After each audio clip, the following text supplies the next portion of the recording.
Are we safe? You were safe. Okay, sweet. Excellent. Right, okay, I'll try again this time. Hello and welcome back to another episode of the Minecraft Update, very much unofficial Minecraft Update unofficial podcast with me, FoxyNoTail, Jessiie B as usual, and Slack, although Slack does have a little bit of a sore throat this week and sounds uncannily like MrBeardstone. Say hello, Slack. Hello. No, of course, Slack can't make it today due to power issues, sadly, but MrBeardstone is here, our first ever guest on the podcast. And he's in for the time of his life, listening to me waffle on for 2 hours about total nonsense and then being asked some ridiculous questions. But before we get to any of those questions, guys, I need to know exactly what you've been up to this week, starting with MrBeardstone.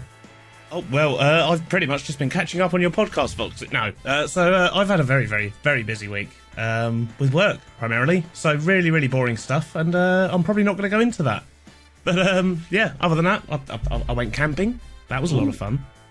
Yeah, well, I was supposed to go to TwitchCon, and, well, EasyJet cancelled my flights. So I went and spent the weekend in a field in Wales instead, and it was lovely. Very nice. Is that with Mrs. Beard? It certainly was, yes. Excellent. Yeah, we made a slightly poor choice in that we went on what was quite possibly the hottest weekend ever recorded in the UK, which is a great time to be in a tent. Yeah, of course. Jeez. Well, you just meant, I was going to say, was it caravan or a tent? You were in a tent, were you? Yes. Yeah, briefly. So you were baking. So you slept, obviously, with the door wide open, not in your sleeping bags, thinking, when will this ever end?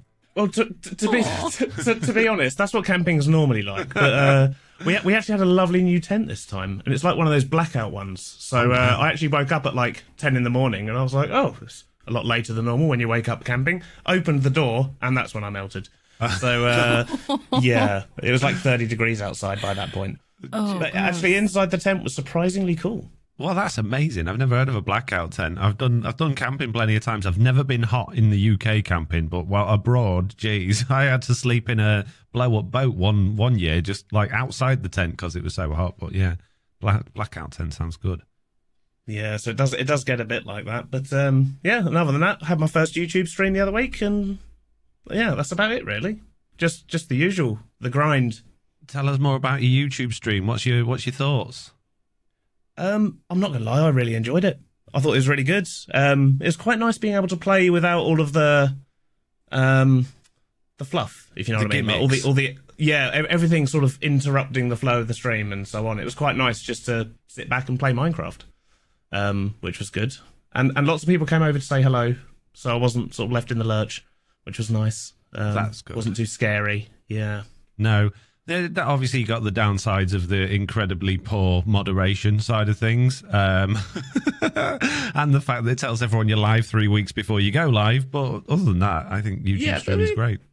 A couple of issues there. I mean, from the mod side, obviously, you know, I didn't deal with that. I just see it as an opportunity for me to actually troll my mods back. So, yeah, quite nice on that front. Oh, fair enough. Good. Oh, nice. Oh, I'm glad you've done that. That's another one of the TB members that we're slowly pushing across to YouTube from Twitch. Jeez. Oh, Jessiie, what about you? What have you been up to this week?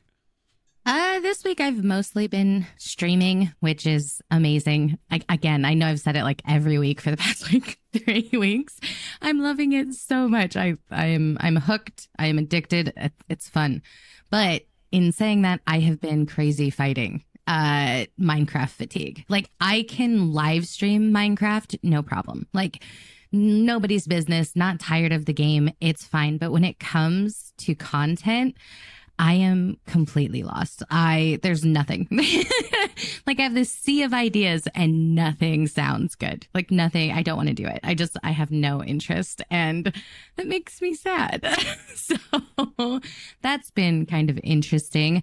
Other than that, this week, I kind of came through a stupor realizing I have amazing people around me. And that's been really fun to kind of, I don't know, to accept.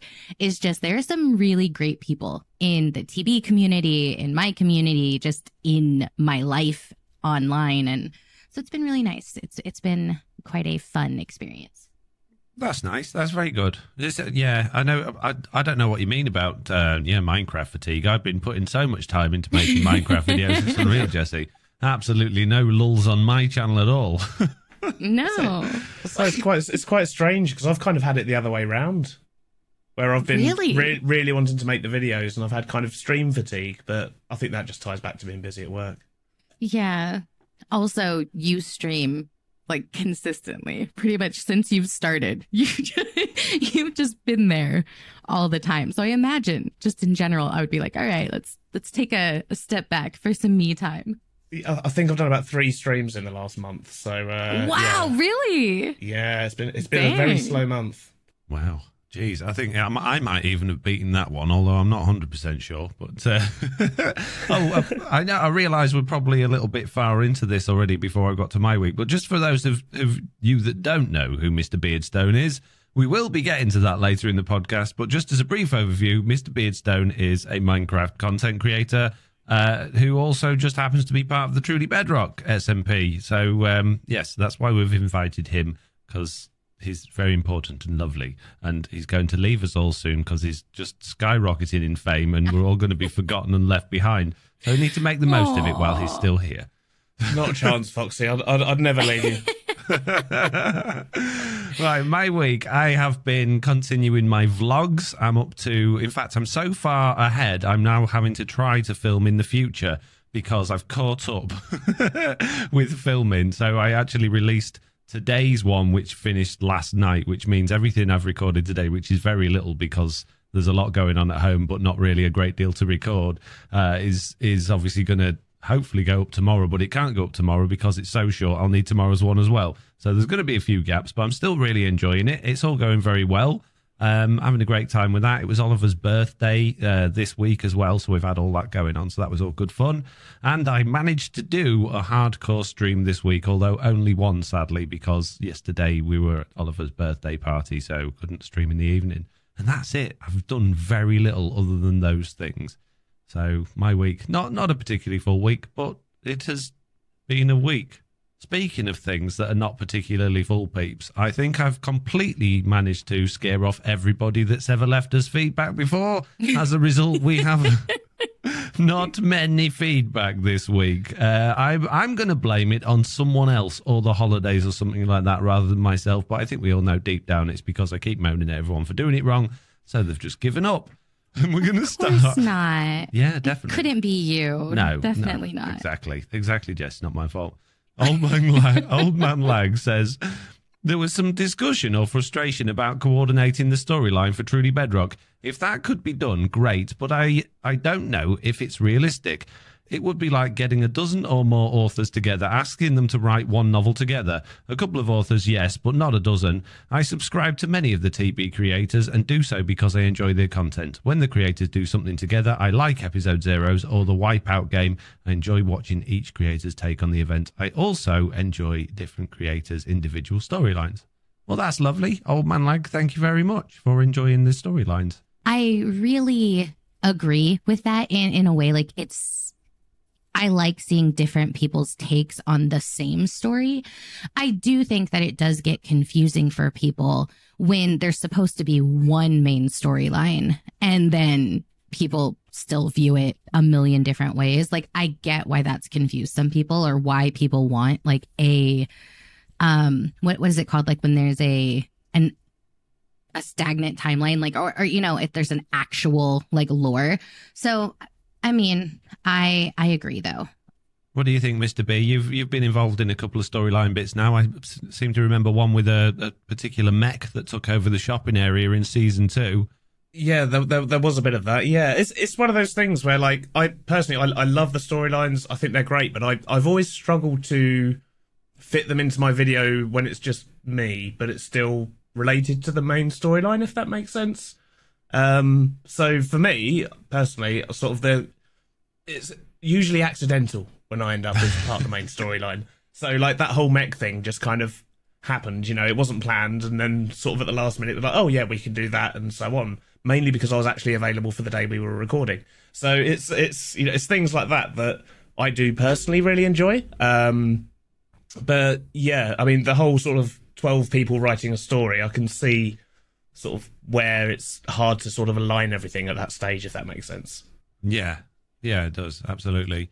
It's quite fun just, when you're doing individual stuff with other people rather than story, isn't it? Like, I know you and Tiz have sort of backed and forth quite a bit over the last couple of years, and doing things like that, I think, certainly more manageable than trying to just fit into something that you're not necessarily 100% involved with the creation of, or got any clue what you're supposed to be doing. But certainly, I mean, he just doesn't leave me alone. But no, I wouldn't have it any other way. It's one of those things. I think most of the time I'm kind of oblivious to the main storyline. I just sort of pick up on things in my videos. Like, I noticed the moon was weird the other day, and then sort of get quite heavily involved in the finales and the episode zeros and so on. So that's kind of the approach I've taken with it. Yeah, I miss the episode zeros. I'd really like to think that should I get my act back together and get back into it, I would like to just like make almost like a mini game area on the server where it's just episode zeros every day. We can all come over and just record episode zeros like mid-season. That would just be have so fun. Some cool challenges and things like that. I think that would be more fun for me at the moment than doing anything else. Right, Jessie. Next piece. Yes. I've just deleted one piece of feedback. We only had 4, and I deleted one because I was reading it through then, and it made absolutely no sense at all. Yeah. So I've swapped it out. Well, Lucian Death says, "Keep up the awesome work, you guys." Which I like that kind of feedback. Thanks. We are awesome. Yes, especially me. Yeah, especially Foxy. Yeah, and I don't think you count this week, Mr. Beardstone, because you weren't here last time. So unfortunately, you can't be awesome like us. But maybe next time, there'll be some awesome feedback about you. I can agree with Lucian Death's comment, though. So, yeah, do keep it up. Keep it up, guys. Oh, wow, you're being nice. I was trying to be mean, and you're making it very difficult. Jeez. Oh, showing your true colours, Foxy. It's fine. A Phipps says, was really fun to catch the live recording. I'm even picking up bits I missed. I'm sorry, Jessie. I'll be nice. That was genuinely one of my favorite parts of the live. Yes. Poor Phipps is in my streams all the time. Like it's definitely like a back and forth, just nice banter, and Foxy went all Big Brother on him, and it was amazing. I enjoyed it. I thought it was funny. It was supposed to be tongue in cheek, poking and prodding rather than, standing above and looking down on them and shouting. But yes, my point was leave Jessie alone. It made me chuckle. It was good. Jeez. Right. Well, that is the end of today's feedback section, believe it or not. It's, crazy short one. But hopefully the news will have plenty of, because, all of these release candidates and things are always full of stuff. Right. Okay, the first piece of news we got is Minecraft Java Edition 1.19.1 release candidate 3 has been released, and in that there is nothing at all. Why does it exist? There's one fix, and it's just a warning and information toasts can overlap one another has been fixed. So that seemed a bit pointless, but there we go. That's 1/3 of the news done. Any comments on that, guys? Mr. Beardstone, what do you think to all this chat stuff and this reporting for Java Edition? Do you think it's all been blown out of proportion? Yes, massively. I'm sick of reading about it, if I'm honest. It's one of those things where if you're concerned about it, then you're probably doing something wrong. Yeah, that's my thoughts. Like, well, it's not going to bother anybody, apart from people that are just abusing the chat system. So exactly, yeah. No further comments. Right? I mean, I get most of my news from your podcast, if I'm honest. So the me bits too. you've just got up on, just had 6 months worth of news in a day. To be fair, I was only a few podcasts behind. Oh, okay, all right. We'll let you off. Okay, Minecraft Bedrock preview and beta 1.19.20.24 was released this week after Minecraft 1.19.11 was released, which was a hot fix, and I will talk about the hot fix first because it's, again, incredibly short news. And I don't know, this must have been some sort of emergency hot fix because it came out very quick on the tail of Minecraft 1.19.10. And there isn't really a great deal in it other than fixing a bug that was fixed in the betas recently about mobs not being able to spawn in or load if they were saved. If their Y position was greater or equal to 25, so any mobs in the world that were above Y level 25 might not have loaded in. They've fixed some RTX issues, and they've fixed some command block issues and a bug where where suspended accounts could not play local wars or navigate the menus on Xbox platforms. I'm sure I saw a fix about the marketplace crashes on there as well, but maybe that's in the beta changelog. But I'm assuming this one is probably because of the mobs, and more importantly, probably for the marketplace stuff, the fact that command blocks were their data was being deleted in Worlds when playing on Realms. So those have been fixed. What? Those have been fixed. And, jeez. Those have been fixed, and now, we've got a new version of Minecraft that we've all got to update to again. Hooray! Thanks very much, guys. Woo. And that leads us back to the beta, which does have, again, hardly anything in it, which must mean that this next beta is also just around the corner, which means yet another Minecraft release is going to be coming out for Bedrock Edition. This one has a graphical issue fixes, which says, due to an unexpected... Oh, no, this is it. They've put a bug back in. Due to an unexpected crashing issue, we have had to temporarily revert the fix for MCP 105478, which can cause textures to turn pink after playing for long periods of time on a server. They fixed another RTX issue. With items, they have fixed it so sometimes when you broke a piston by breaking the piston arm when it was extended, it wouldn't drop the actual item. So that's fixed now. And they've fixed bows, crossbows, and tridents, sometimes failing to basically activate or shoot the arrow on the first use. The other fix is that campfires can once again be stacked correctly, and the game no longer crashes when browsing the marketplace. And they've fixed a crash related to spawn eggs. So again, like hardly anything there, guys. Yeah. No, not really much to add to that, is there? No.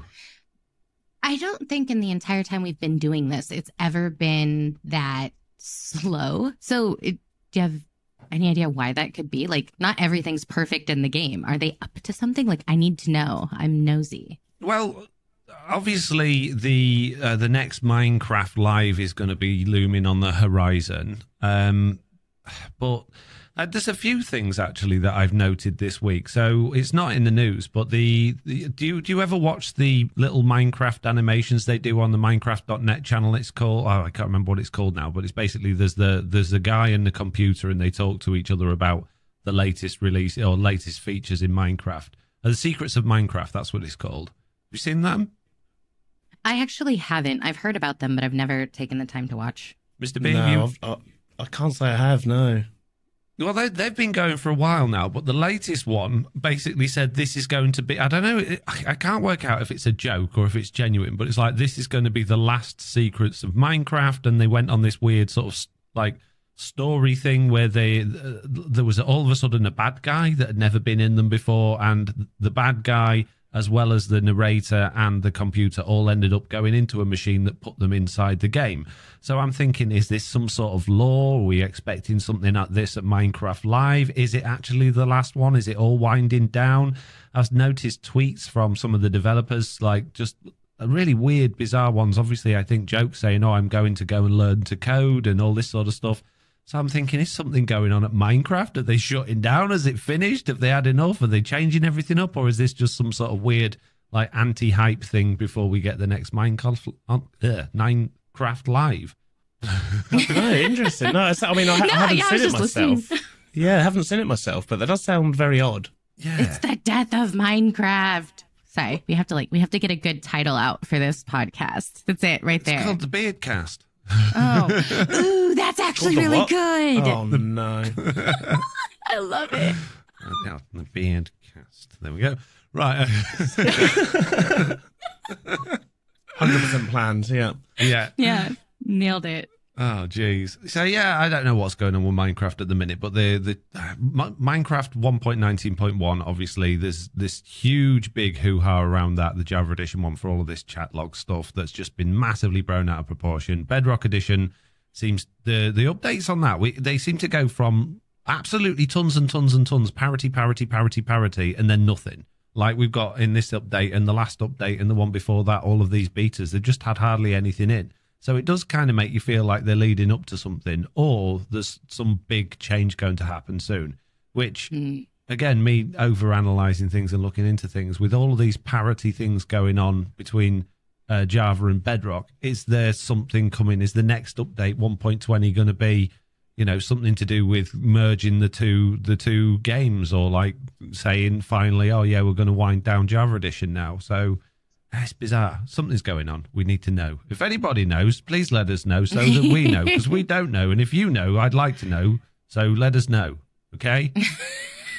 Eloquently put. Yes. Yeah, nailed it. So good.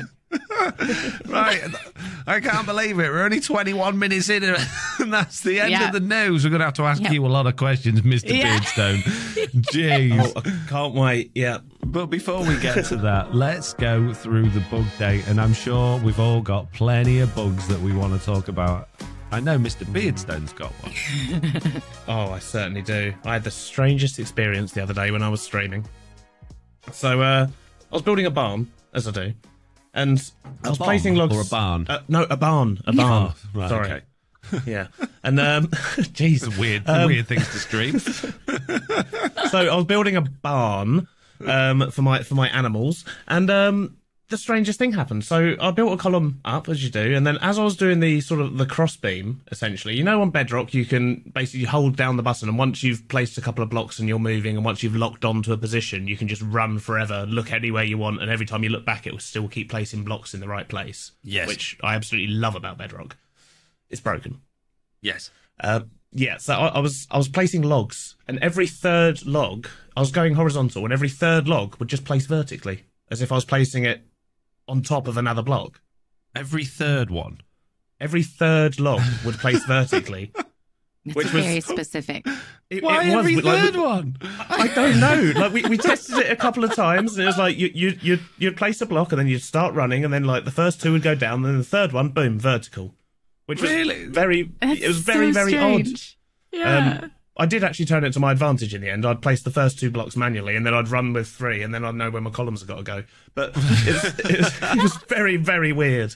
That's amazing. Wow, we have actually got pretty much similar bug reports to that in the from the community as well. So there's obviously something strange going on there. But yeah, I've not heard anyone. Well, maybe I haven't read them properly, but I didn't recall anyone saying it was every third log. Well, that's bizarre. Is there a bug report for that, or have you just sort of witnessed it and gone, oh, hopefully someone else will bother with that one? The latter, yeah. It was one of those things, it happened, I was like, this is very, very odd. I did it a few times, got even more confused, turned it to my advantage, and I was like, actually, it's not that bad. Fair enough. Well, yeah. Well, good. When you know what you're working with, it's fine. Yeah, well, that's it, isn't it? I was playing TB Hardcore, not TB Hardcore, I'm dead. I can't play that anime. Oh, sadness. Me. Yeah, I was playing my hardcore one with Mitz the other day, and I forgot this existed in Java Edition, or you know, Bedrock Edition is good at allowing you to place blocks in a line, whereas Java Edition just isn't, is it? If you run and try and place blocks in a line on Java, it'll either miss some, or it'll just suddenly place them in the wrong place, because it's like, it doesn't have that like lock-on technology, and that I found that really frustrating, having been playing Bedrock for so long. So I'm glad that they've broken that, because now that puts both of them on a par with each other. Excellent. Parity fixes, isn't it? Yeah, parity with broken blocks placement for parity with Java Edition. Amazing. Right, well, I'm going to go into the community bug date stuff now, and I'm going to start at the bottom because this is pretty much what you've just said. So Saurob79 says, when you crouch, walk backwards or forwards and place blocks while having Swift Sneak enchantment, the blocks get placed upwards instead of the direction you're heading. And then in the chat on our Discord, Jingleheimer Zen and Jingleheimer said, I found that when walking backwards normally. And Brood then said, the same thing happens if there is one tall grass under the next block over. I believe it was introduced in 1.18, but not 100% sure. Either way, it's annoying. So it's not exactly the same thing as what you're saying, Mr. B, but it's similar, I think. Yeah. Yeah, it does certainly sound very similar. I was literally just in the air, though, so there was no other blocks around it apart from the ones I was placing. So That's bizarre. Yeah. Were you in creative, or was it? Just No, like... this was on TV. Oh, really? Wow. Okay. Yeah. Jeez. We've had this before. Obviously, we had the big problem with slabs not being able to place them. There's still that issue where sometimes slabs will change from a top slab to a bottom slab. But we had not too long ago almost this exact thing where, which update was it? I can't remember, but you were trying to place blocks and they would go, I'm sure it was slabs on top instead of along again. But they fixed that. So why did they keep fiddling with this stuff? What is it? Because they don't like us. They want to make it more difficult. That has to be it. I'm convinced. It does. Yeah, it must just be because it's such a bug-free game. They figure they should probably put something in so that you've got content for your podcast. So we need something to moan about, right? Yeah. It has to be that. Yeah, I think both of you were nearly onto it, but I've just figured out exactly what it is. They're trying to take the heat off all of this, like, chat issues with Java, and they think, well, how are we going to stop people complaining about that so much? Let's give them other stuff to complain about instead. So that's it. That's the reason. I figured it out. You're welcome. Jeez. Jessie, do you want to go? We'll do the bug date in reverse order. So do you want to go next? Yeah. So it says, wow, I know how to say this word. Mechanist, right? Yes. Okay. Hi, all. I know Foxy is aware of the dupe glitch with his mini blog. Somehow I just discovered they've made it worse because placing the mini block now puts one down and the rest on your head, bouncing things around in your inventory and making accidental duping more likely. Just like white dye. Just had to burn a stack of mini blocks. See, I haven't had that issue with mini blocks, but absolutely with heads. Like there's been so many accidental multiple heads that have happened. Not my fault. It's not my fault. It's not my fault. Okay, these have been. It's mini blocks and mob heads are almost identical apart from the name and the textures. So that's why it works with both. And the problem here is that because Minecraft armor, when you can put an item on your head, there's no vanilla items that are stackable that you can put on your head. So anything you can put on your head can only ever exist in a single slot. Although, can you stack carved pumpkins? I actually don't know. I think so. Yeah, well, maybe I'm completely wrong about that then. But my theory is because of that, obviously, all of the mini blocks and mob heads are stackable up to 64 so that you can have shops with them and you can, transport them around easy. If I had to make them all single so that they weren't stackable, that would get rid of these duplication glitches with it. But it would mean, when you trade for 8 mini blocks from the Wandering Trader or you've got a bunch of mob heads on you, you've got one per inventory slot, which would just be absolutely crazy and really annoying. So it's one of those, which is the lesser of two evils. Do we just let people, some people, not everyone will, but some people will figure out the glitch to duplicate them, or do I make it so they're just really annoying and no one wants the add-ons? So what do you think what I should do? What's my route on this one? Leave it as it is. You can't put them in individual slots. That's just that's madness, Foxy. Madness. Yeah. My thoughts exactly. Yeah, it would be crazy. So yeah, feel free to duplicate them, and then when you feel really guilty that you have, throw them all in lava, and then you'll feel better again. You're welcome. Yay. Brood. Exactly. Fruit591 says, I have Minecraft on multiple devices, some of which give character creator items as rewards for completing certain achievements. If I unlock a reward on one device and equip the item on my character, that saved skin will now fail to load on the other devices.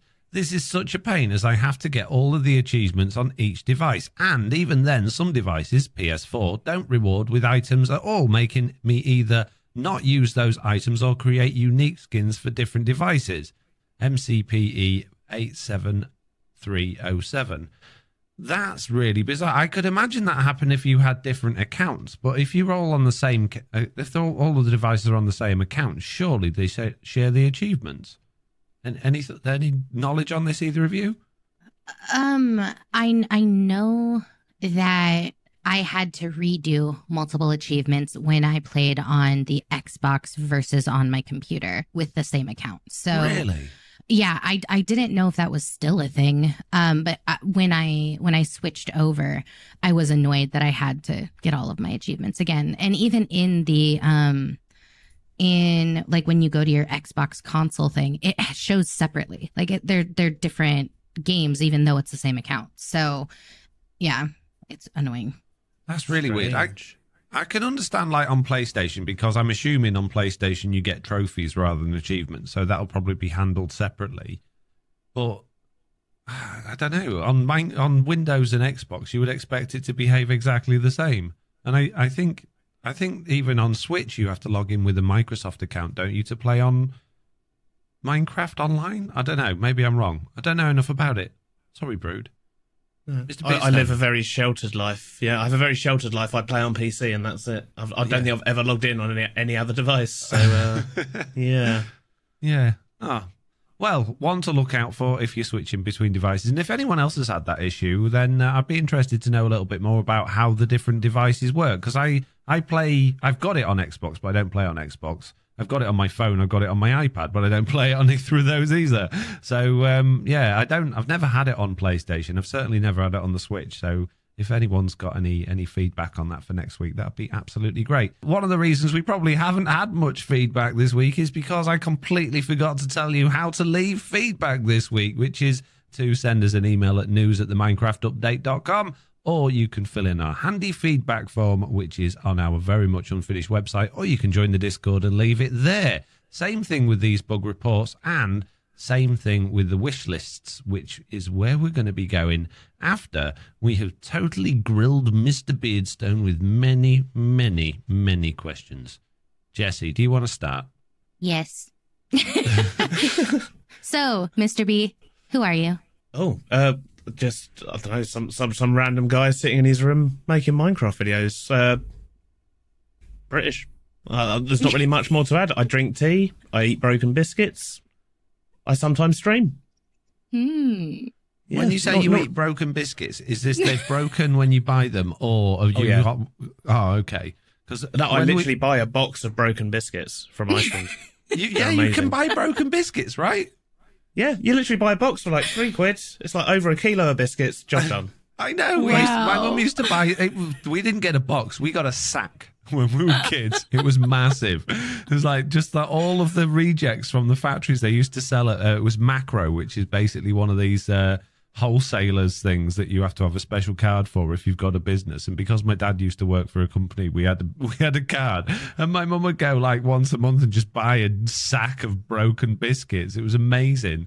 So yeah, I'm really glad someone else has had broken biscuits, because I think everyone else used to think I was a nutter.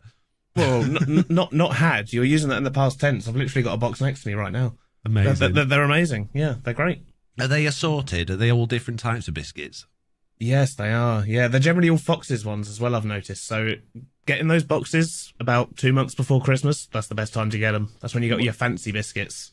Oh, nice. Oh, okay. So they shift it up a gear when it's a festive time of year, do they? You get more quality biscuit. Yeah, January and February is all rich tea and digestive. You don't want that. No. Amazing. Oh, fantastic. Okay, right. Next question. What got you into Minecraft? Boredom. I lost my job, basically. So it was the summer of 2019, and I'd been made redundant. So I needed something to do, and I thought, a Minecraft game seems quite popular. And I'd only tried it once previously, and that was about 5 or 6 years before. And I logged in, got scared, dug a little hole, logged out, never logged back in again. Didn't really know what to do. And then, yeah, when I was out of work, I started dabbling in a bit of Minecraft, and just got carried away, I guess. I get addicted to games very easily, you see. And I just come off about a 1 year binge of Sea of Thieves, and discovered Minecraft, really, and just threw myself into it. Wow, you're okay. So from Sea of Thieves to Minecraft. So does that mean your Minecraft time is limited then if you're a binger? Have you nearly had your fill? No.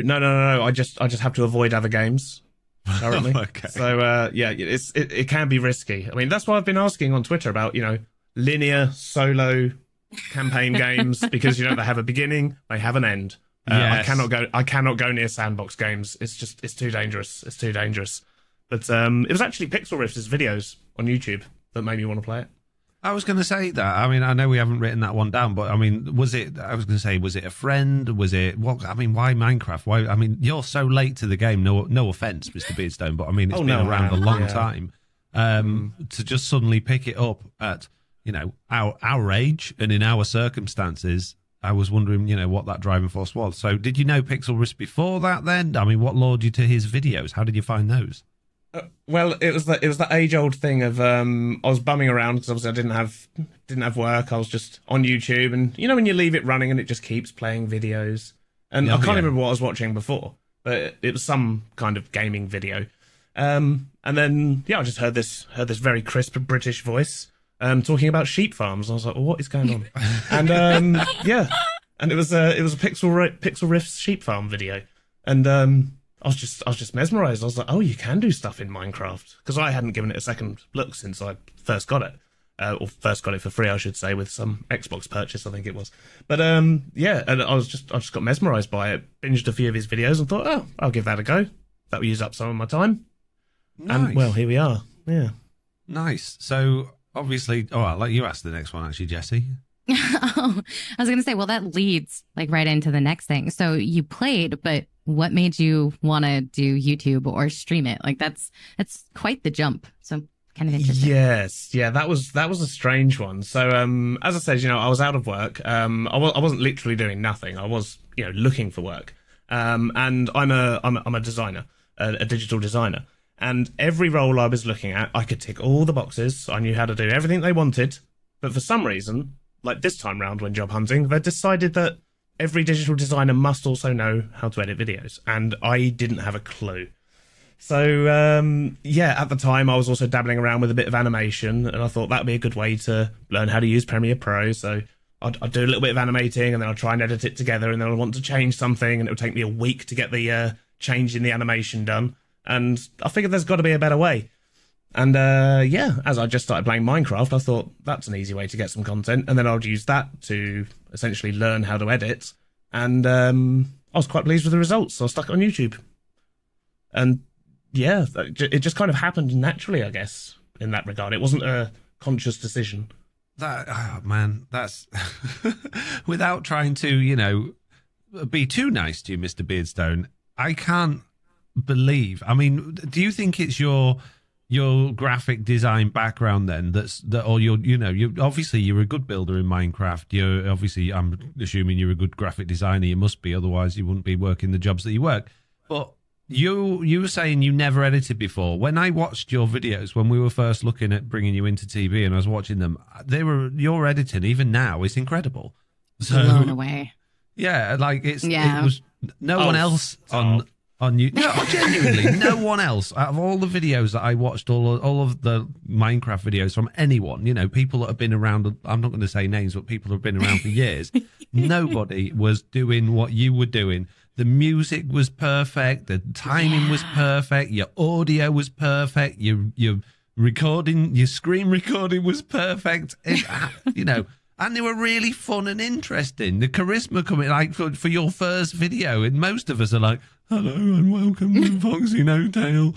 I'm going to go walk over here now. This is a block. And yours, you just hit the ground running. How?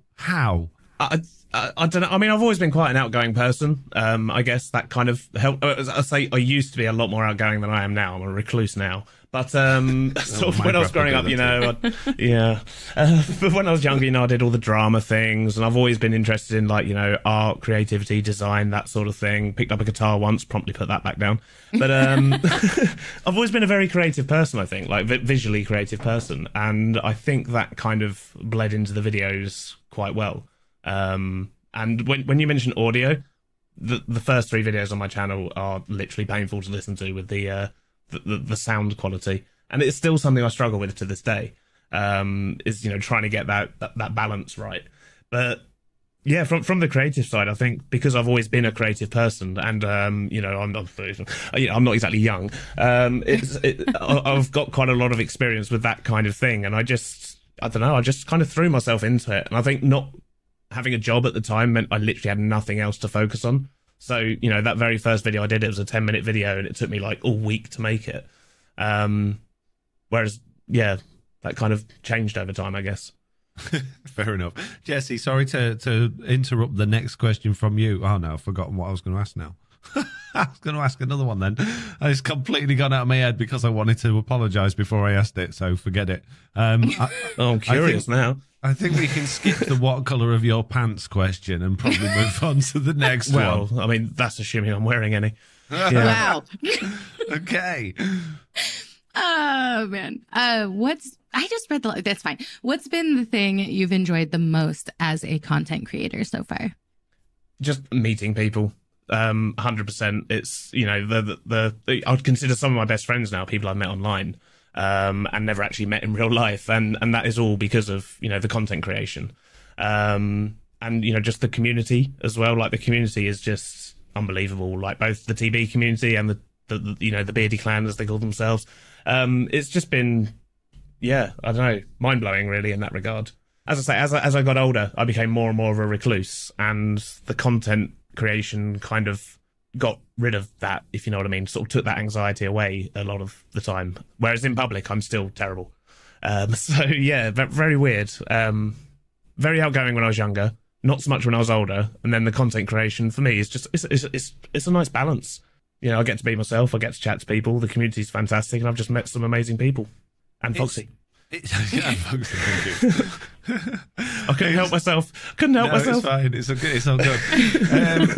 It's amazing, isn't it, that you can feel like you are so social with all of this internet stuff, yet it's almost impossible to try and explain it to your family without them going, you just sit and play on your computer all day. Yeah.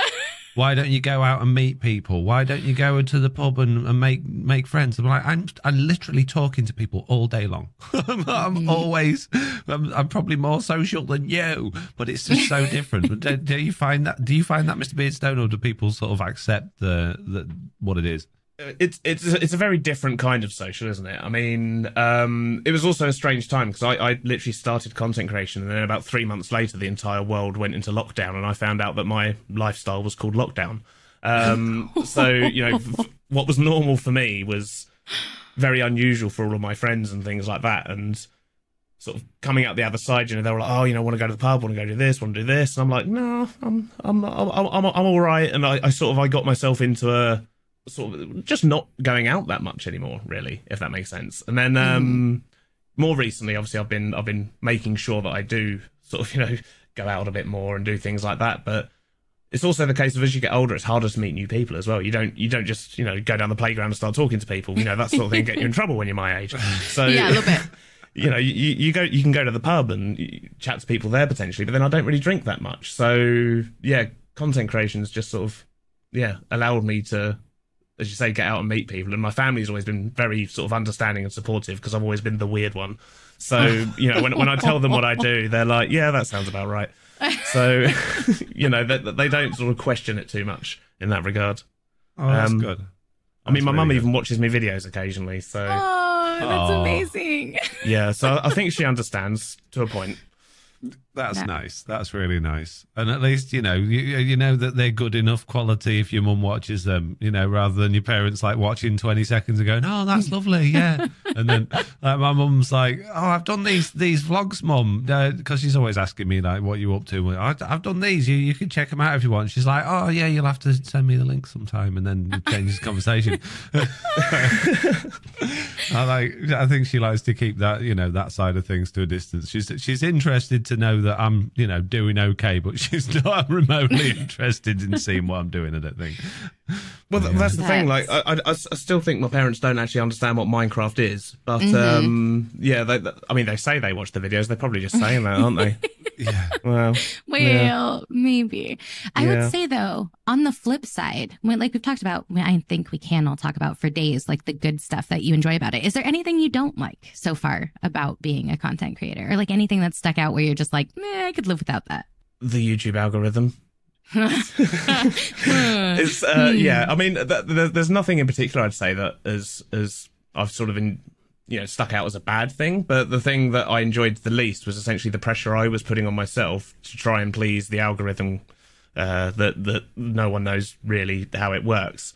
And the worst thing I did was sort of between December and April, December last year and April this year, I committed myself to putting out a video every 4 days, and I work full time, and it nearly killed me. And I was doing that to try and please the YouTube algorithm. It makes you feel bad when a video comes in at 1 out of 10, and then you get so happy when one comes in at 1 out of 10.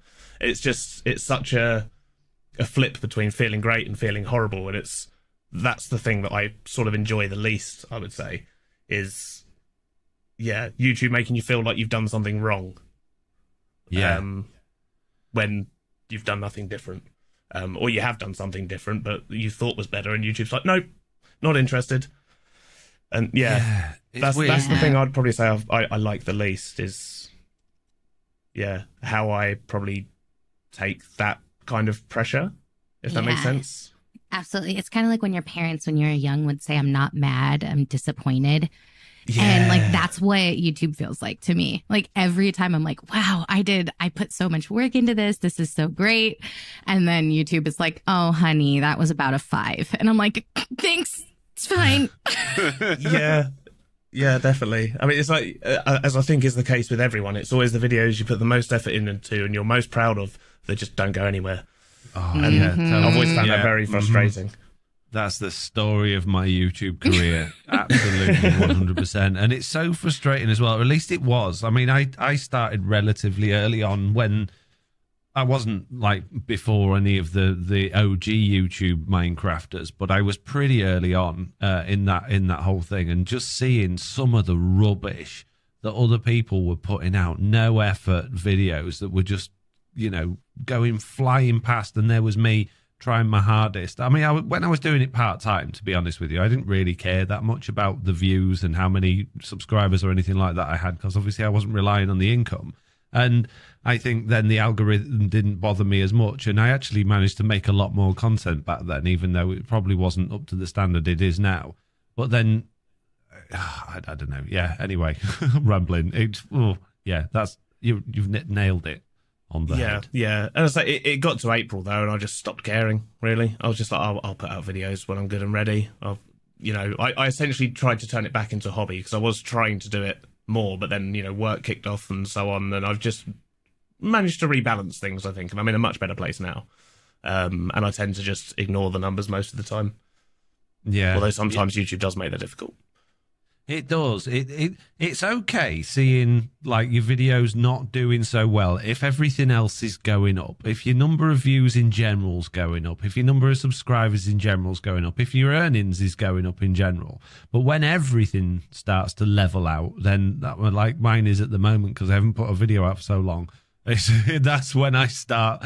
I don't normally care that much about it all, but like at the moment, I'm thinking I really need to get back into it because everything's diving down again. I need to push everything back up. So that's the worry, I think. Right, going back to what you were saying about your job that you needed to be an editor for, I remembered my question, and was that company that you needed to be an editor for? Have they ever asked you to do any editing? No, I didn't get that job in the end. Oh. By the time I'd learned how to edit, the job had gone. So, and the job I'm in now, they don't actually require editing. So, great big waste of time, really. Yeah, in that regard. Well, you can stop now while you're ahead. You're all good. Yeah, you don't worry about it anymore. Jeez. Oh, well. Yeah. I think I did one professional editing job because I was learning to edit at the time, and it was actually to help out the company that my wife was working for at the time. And, yeah, it wasn't great. I'll be honest. It was one of the first things I did. I'd done 2 Minecraft videos at that point. And it was like, oh yeah, my husband knows how to edit things, and yeah, it was fine. Did they use it though? They did, and it went over the mark. They were thrilled with it. I was not, but maybe it's just because of the type of content it wasn't really for me. So yeah, it's almost an advert. So you're always going to be critical of your own work though, especially if you're not confident in it. Yeah, definitely. Right, Jessie, the next one I think is probably the most important question we got on the list. Of course it is. So Beardy, how much do you think your beard has contributed towards your success? Oh, 100%. 100%, yeah. So if it wasn't for the beard, I wouldn't have my name. So yeah, yeah. I mean, I remember in the early days, I'd join into random streams. I'd say hello, and somebody, oh, that's a really good name. You better have a beard. And if I didn't have a beard, then yeah, when I eventually did show my face, things would have gone downhill very quickly. So that's fair. Yeah. Would you ever shave your beard? No, nobody needs to see that round face. No, not a chance. Although I say that, I did actually shave it. The last time I shaved it completely off was actually for fancy dress about 5 years ago for my brother's stag do. And I went as Wayne from Wayne's World, and my cousin went as Garth. Nice. And I'll see if I can dig out the photo, because I'll tell you what, I did pull it off. But that did remind me that I really shouldn't shave my beard off. I really want to see that. Unfortunately, no one listening to the podcast is going to be able to unless he drops it in the Discord. But yeah, I need to see this. Yeah, I'll send it to you, Foxy. And if people ask you, you can feel free to drop it into the Discord. As I say, it's not like I do camera strains, so people do know what I look like. But yeah, it's a sight. Okay, right. Well, if you want to see Mr. Beardstone without a beard, then you better join the Discord and let me know. And if we get enough subscribers and likes and money, I'll think about it. Oh, I see. We're monetizing Beardy's plain face. Exactly. Interesting. What's the point in having a guest if you can't make money out of it? Jeez. Right. Fair. Yeah. Oh, Jessie, next question. What is something the community doesn't know about you that you think they would actually be surprised to find out?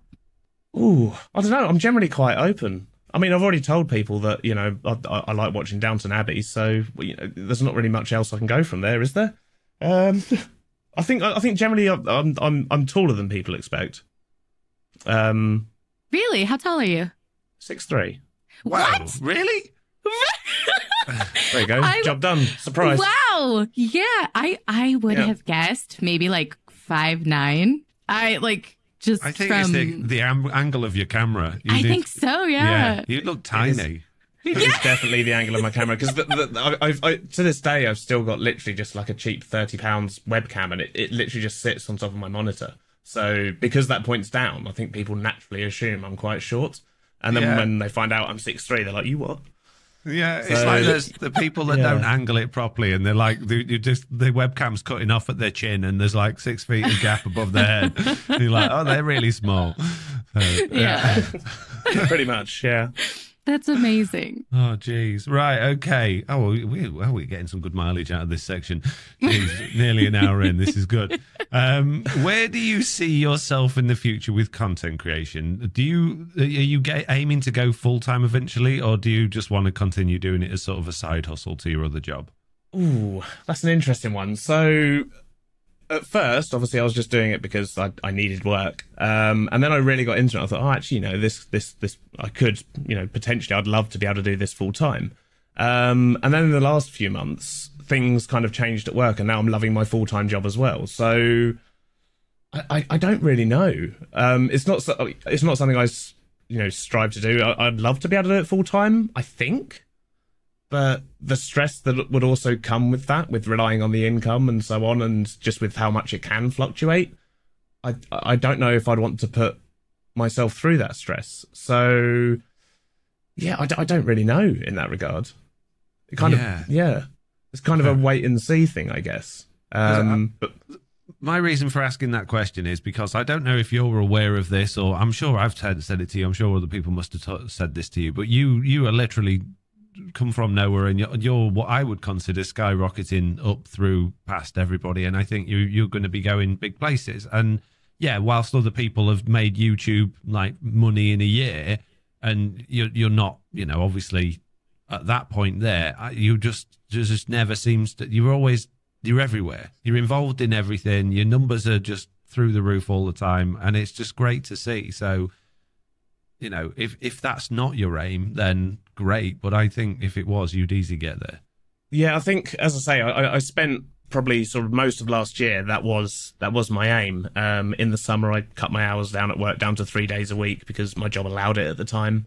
And I was really going for it. And it didn't seem to matter if I put the extra time in. It wasn't growing any quicker, if that made sense. It was just doing what it was doing, essentially. And then, as I say, in April, I thought, nope, right, I've had enough, too much pressure on myself. I'm going to take a step back. I'm going to turn it back into a hobby and enjoy it more like I used to. And that is what I'm doing now. And then obviously YouTube turns around and goes, oh, no. And YouTube decides it's going to start pushing the hardcore series, and things have gone crazy. So it's a weird one. I think I do love having it as a hobby, but yeah, I don't know. I honestly don't know how to answer that, really, I guess. See what happens. Watch this space. Who knows? Yeah, definitely. If you're not subscribed to Mr. Beardstone, you are seriously missing out. So get subscribed right now. Yeah. This instant. Or after the podcast finished, if you want to be polite. Whatever. Right. Jessiie, next question. Do you think you'll move away from or branch out from Minecraft for content creation? Like, have you ever been curious to do, say, a stream or videos on another game? I have done another stream on another game. In fact, I've done two different streams with other games. But Minecraft is where it's at for me. When it comes to YouTube, I think it'll always be Minecraft until Minecraft dies or I die. Whichever happens first. I'll always be focusing on the Minecraft side. But yeah, with streams, I've more recently, when I have been streaming, I've been, well, I mixed it up a little bit, like I did the Sea of Thieves stream with Zloy, Jessiie, and Lee, and that was just a lot of fun. And I would like to do more stuff like that. And I think I was always scared to before, because I was, as I say, focused on, I'd love to do this as my career and trying to push it. And I was too scared to try anything else. But then when I made that decision to just chill out and do what I wanted to do, it was a lot of fun to stream something else. But I don't think I'd make videos on anything else. No. Well, fair enough. At the end of the day, I think by the sounds of it, what you've explained about your, creative side, Minecraft probably scratches a lot of those itches that you've got creatively. So it'll be difficult for another game to come out that will, fulfill those same needs, I think. Yeah, definitely. Yeah. Well, yeah, as I say, it's the creativity of Minecraft that I love, and being able to share that with other people. And I think Minecraft is just fantastic for that. And as something to make content on, it's just, there's so much to do. There's so much you can play with and experiment. It's just a canvas that you can paint on. Whereas other games are always going to have, most of the time, a start and an end. Even the other sandbox ones, they don't come close, really. There's some great aspects, but they all seem to wane off, relatively quickly, whereas Minecraft just seems to be able to hook you in for just infinite amounts of time, and I don't know how it does it. It's amazing. Right. Yeah, Mr. pretty Beardstone, much. Yeah. Your last question before we move on to the wish list. Okay, hit me. What made you choose the name Mr. Beardstone? It was the first one I found that was available on all the platforms I wanted it. So that's literally it. Essentially, I did have a gamer tag, obviously, that I made when I was 16, and when I was like, actually, I might stick this Minecraft video on YouTube, I thought probably shouldn't do it under that name. So I won't even say it here. It's probably best. So I was like, I need to find something else, and I just started typing random things. Sort of used a random name generator. It might have even been the Xbox gamer tag thing. No way. And it came up with I can't remember. I think it was, and I can't remember what it had. But I can't remember what it was now. It was something stone. And then I was like, I need to make it a little bit more personalised. And I was like, I've got a beard. That'll do. And the Mister is actually there because that's a hangover from my previous gamer tag, which I will let you know off podcast. So that was kind of the link there, really. A bit of random generation, the fact I have a beard, and my old gamer tag kind of meshed into one. And it was available on all the platforms. That was the important thing. I wanted to make sure that I had the same handle on everything that I knew I was going to use. Amazing. I've only ever been... Well, I didn't even use it, but I got stung by a random name generator that I have absolutely no choice with or anything. So It wasn't Xbox, but do you remember? I've told this story once before, not on the podcast, I don't think. But do you remember when you could use any email address you wanted for Gmail? So you could sign up with any email address, but you could have a Gmail account. No. Oh, you used to be able to. And I've always had, since the internet began pretty much, my own unique email address, because I've always been into websites and domain names. So as soon as the domain name for what I wanted became available, I got it, and then I set up an email address. And I signed up to Gmail with that email address. But when Gmail decided everything around Gmail or Google had to be linked to a Gmail address, it would assign you a random, totally random email or a username, effectively, which became whatever it was at gmail.com. And there is literally no way to change it. And you'll never guess what mine is. I'm super curious. What is it? It is something that I would never, ever pick in a million years, because as much as I joke about being, confident and all about myself and stuff like that, I'm absolutely not when it comes to real life. But Google decided my Gmail address account should be Diamond Hunk. Oh, amazing. Oh, I love that. You should change your gamer tags now, Foxy. Yeah. Yeah. Sorry. Next time you log in to somewhere I am, I'm just going to refer to you as Diamond Hunk. That's it. Yeah. I have No. managed to completely disassociate that part of it from everything that's important to me, because it was coming up when I was emailing people, Diamond Hunk. So it's pretty much a dead email address now, but I can't actually fully remove it from my systems, which is really annoying. So I don't think it's even allows me to log into Google or anything like that anymore. But yeah, oh man, that was That's very amazing. embarrassing when I first sent someone an email and I'm like, what did that say? And I'm like, Google technical support, what's this? You've associated someone else's email account with mine. Oh no, we've just automatically generated you one, and now that's your default and you can't change it. What? Oh, that's amazing. So yeah, thanks Google, appreciate you all. Right, Jessie, we've finished questions for Mr. Beardstone, and I successfully managed to talk about myself more than Mr. Beardstone, so this is good. So we're now going into the wish list, and the wish list is a section where we pick something each, and we've got a community part of it as well, of something that we either really, really want in the game or really, really don't want in the game. We're going to be starting again with Mr. Beardstone because we're all very polite here.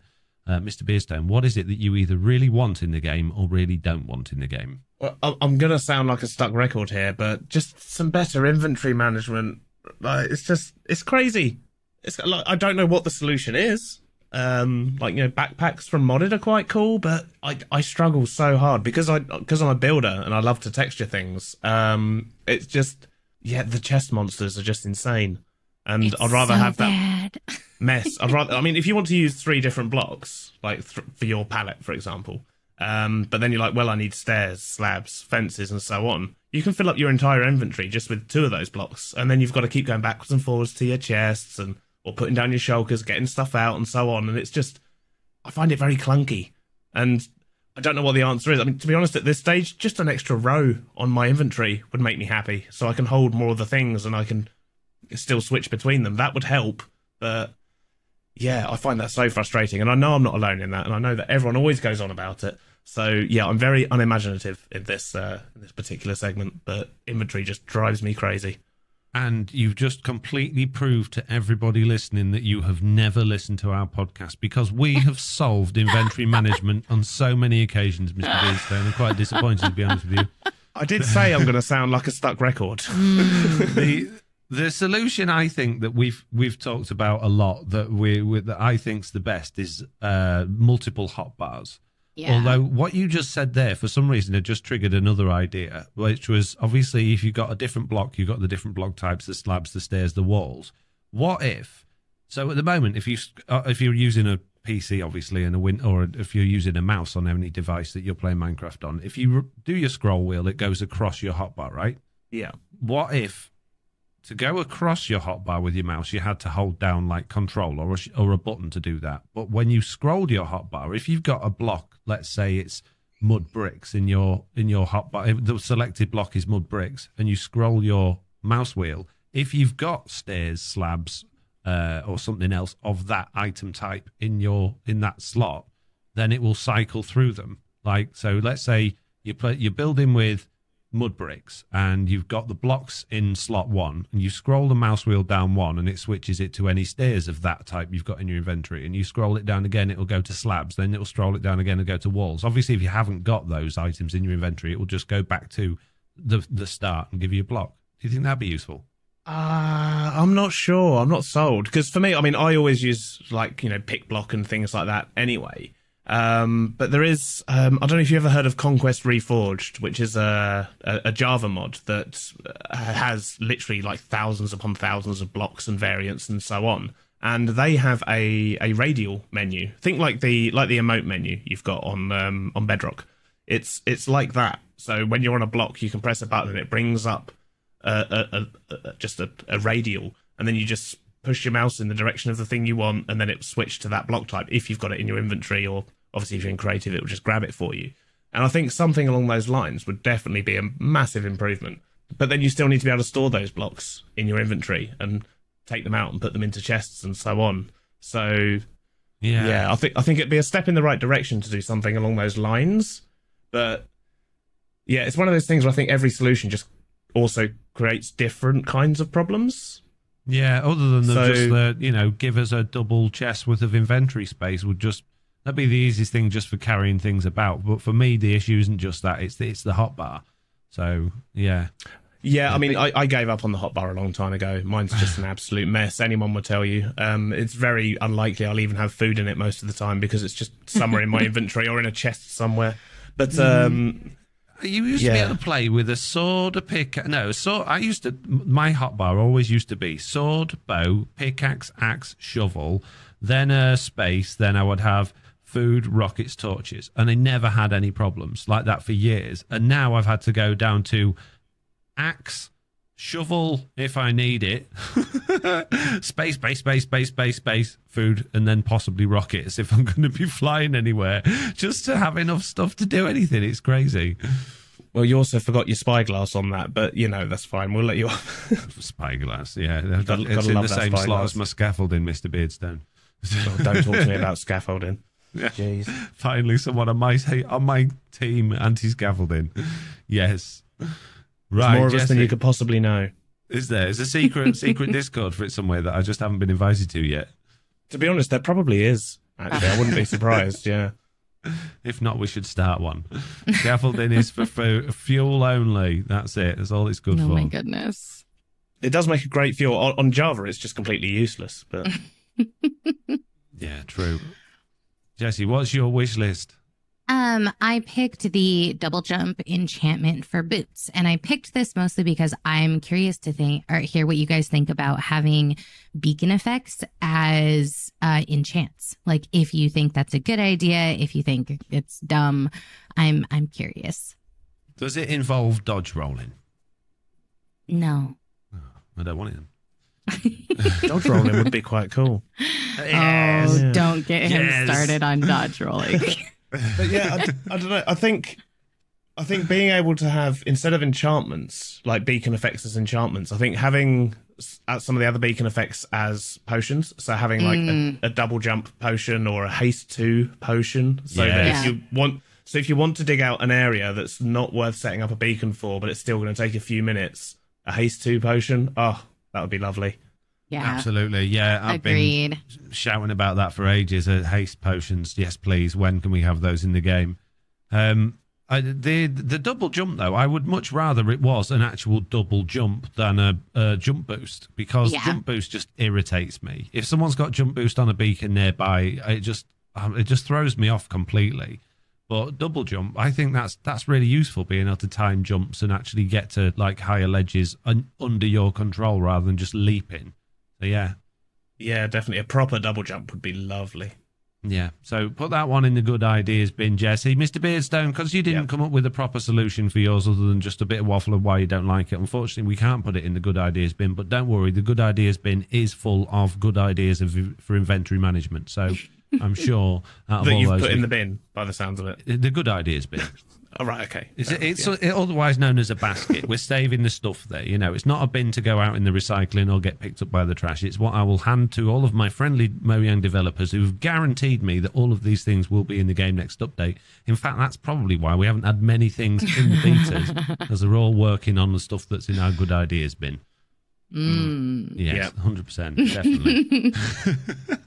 Okay, my wish list item this week, I haven't actually got it from the feedback website. I've made it up, and that is I want multiple versions of Minecraft Bedrock Edition with multiple accounts on one PC, and when I move from one to the other, I don't want to go in the pause menu. I want it to just stay on the screen. And you can do that in Java Edition, but you can't do it in Bedrock, and it's really annoying. Please. I'm all for that.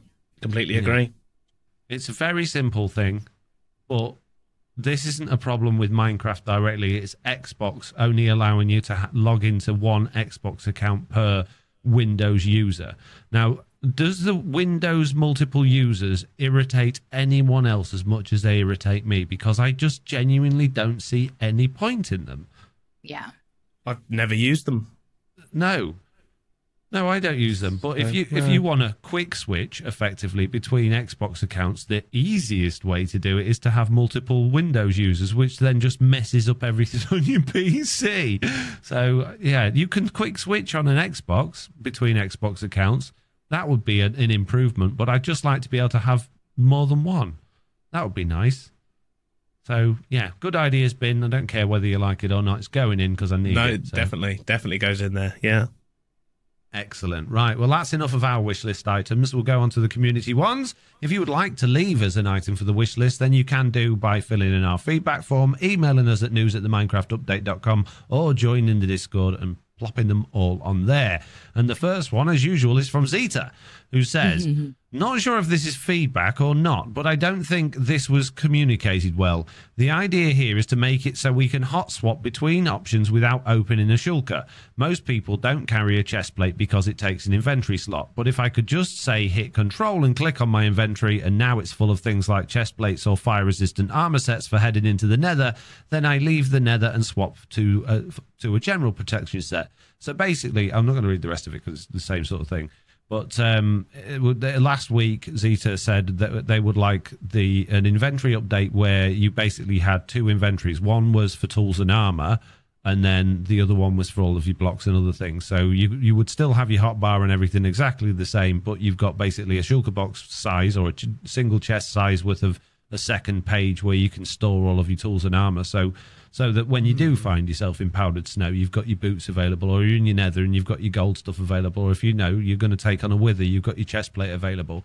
So, I think looking at it like that with a bit more explanation, that's actually not a bad idea. What do you guys think? I'm a bit on the fence about that one. Like, on the surface, it sounds great. It's essentially like having a built-in armory, right? Yeah. But then, for me, that'd probably take away a bit from the adventure. It was when you mentioned the powdered snow thing. It's like, if I'm going up into the mountains, if I've forgotten my leather boots, that's on me.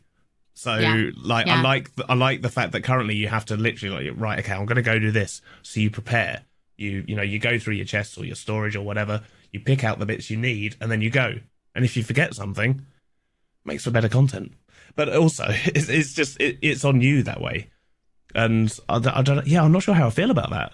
On the surface, I like the idea, but the more I think about it, the more I get turned off by it. Okay. What if it was an extra slot for stuff like that in your ender chest rather than...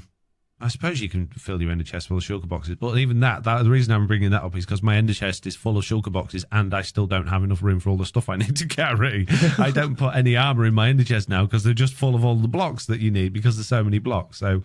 for me, the idea of having somewhere to put that, maybe you're right, it doesn't need to be instantly accessible, but having somewhere to put all of that stuff would be great so that there is some access to it somewhere rather than having to go all the way back home to your storage system. Yeah, like if you had a separate armory built into your ender chest, that would be cool. Like, almost like a wardrobe. Ooh, wardrobe. I'm into it. Yeah, wardrobes for the win. Yes, in the good ideas basket. We're having a wardrobe. That's good enough for me. Right. What's next, Jessie? Brood says the piglins seem to be tribal, having hunting parties and defending each other if one is attacked. I find it strange that there are no villages, camps, settlements for them in the Nether. I know they have bastion remnants, but even they don't really show signs of settling or camping. I would love to see piglin villages show up in the Nether. I wouldn't. I like that they're like they're almost like raid parties. They're people. Well, they're piglins who like go out and they're like traveling. I think if there were like settlements, I don't know. I don't think I'd enjoy it as much. I like that they're just random.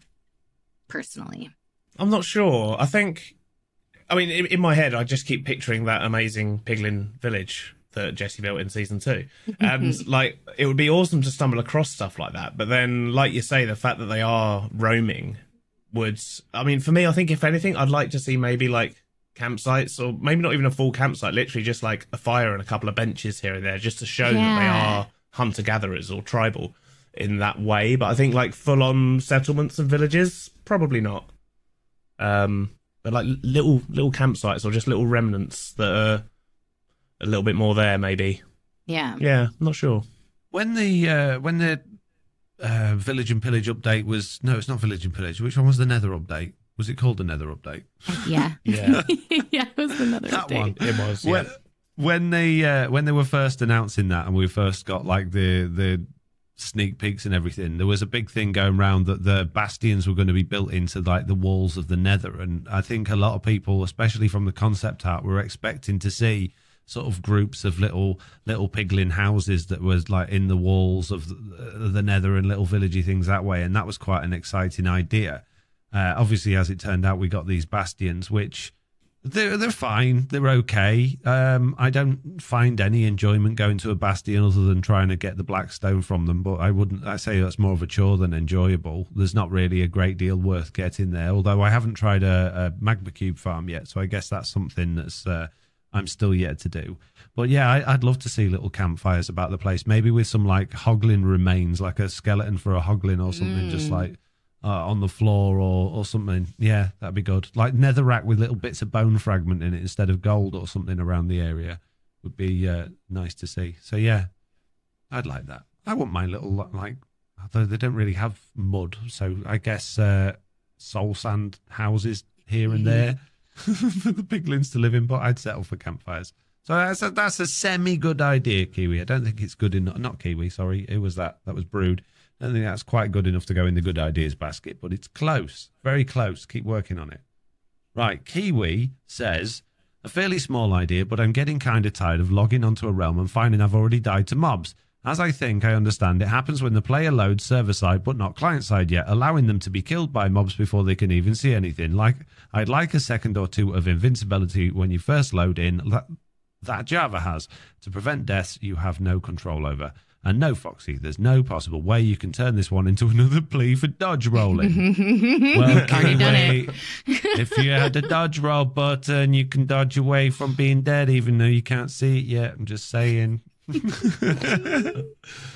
Oh dear. It is bizarre that doesn't exist on Bedrock, considering if you try and load up a server or realm on like an iPad or a phone or a particularly older device, it does take ages to log in, and yeah, you can often die before you're there. So yeah, that does seem odd that that's not a thing. Yeah, I mean, it's nothing that's really happened to me. I think if it was a second or two, that would probably be fine. But if it was any longer than that, then people are going to fall into lava, and then they're going to keep logging in and out. Yeah. So that they get their invincibility and they can move a little bit. So I think it can be abused if it's too long. But, you know, a second or two, then fine. And to be honest, I didn't even realise they did that in Java. I didn't either. Yeah, you get a few seconds of invincibility when you log in Java. That's actually, I think, settable in the server properties, I think, but I can't remember. But this reminds me of some of the issues I've had with add-ons, or even like my Infinity Dungeon map. Actually being able to detect when the player is fully loaded into the world is really, really difficult. You should be able to do it by detecting the player moving. Like, as soon as the player's moving, then effectively they must be in the world in order to be moving. But that just doesn't seem to work very well. So it's almost like these whatever triggers they've got just doesn't exist in the game to be able to detect is that player actually there. Because, yeah, if you try and do anything, it shows up in the chat way before the player actually arrives in the screen. And sometimes you can even see it multiplayer, that player's there way before it's logged in on their device. So there just doesn't seem to be that communication between the client and the server to say, yeah, we're actually in there now. And I think that, to me, is broken and needs fixing.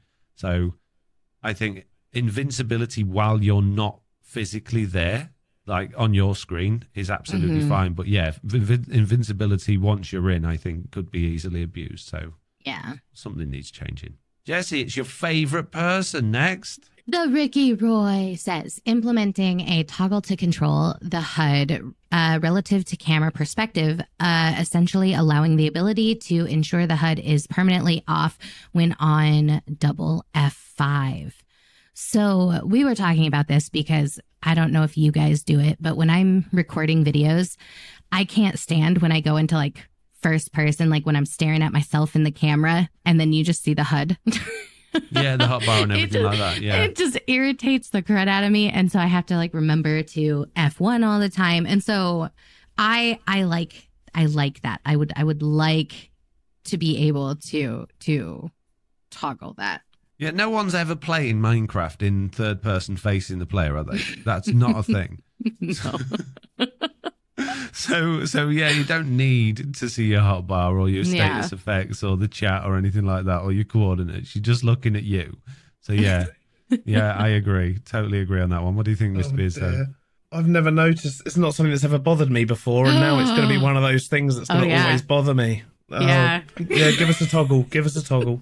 It's one of the literally. I mean, it's not something that bothers me at all. I've never really picked up on it, but. Oh man, yeah. Thanks for that, Ricky. Sorry. And Jessie. Jeez. Me is John Jacob Jingleheimer says, this is an old one, but I'd love to be able to use tools with a dispenser. Dispenser can handle weapons and tools, and it's a wish list link item actually from the feedback website, and basically says, being able to mine with a pickaxe, cut wood with an axe, attack with a sword, and dig with a shovel. I'm not 100% convinced on all of those. I think that would make like cobblestone farms way too cheaty and over automated.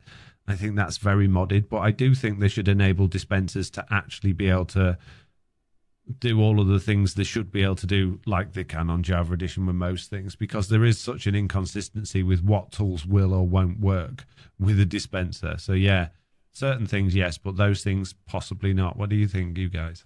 Yeah, it just sounds like modded to me. Yeah. I kind of like the balance they've got now. Like being able to put shears in a dispenser, great. Yeah, being able to put a pickaxe or an axe and actually have it work. Yeah, it feels too modded to me, I think. I don't think I'd like that. Jessie, I think you already said no on that one, didn't you? Yeah.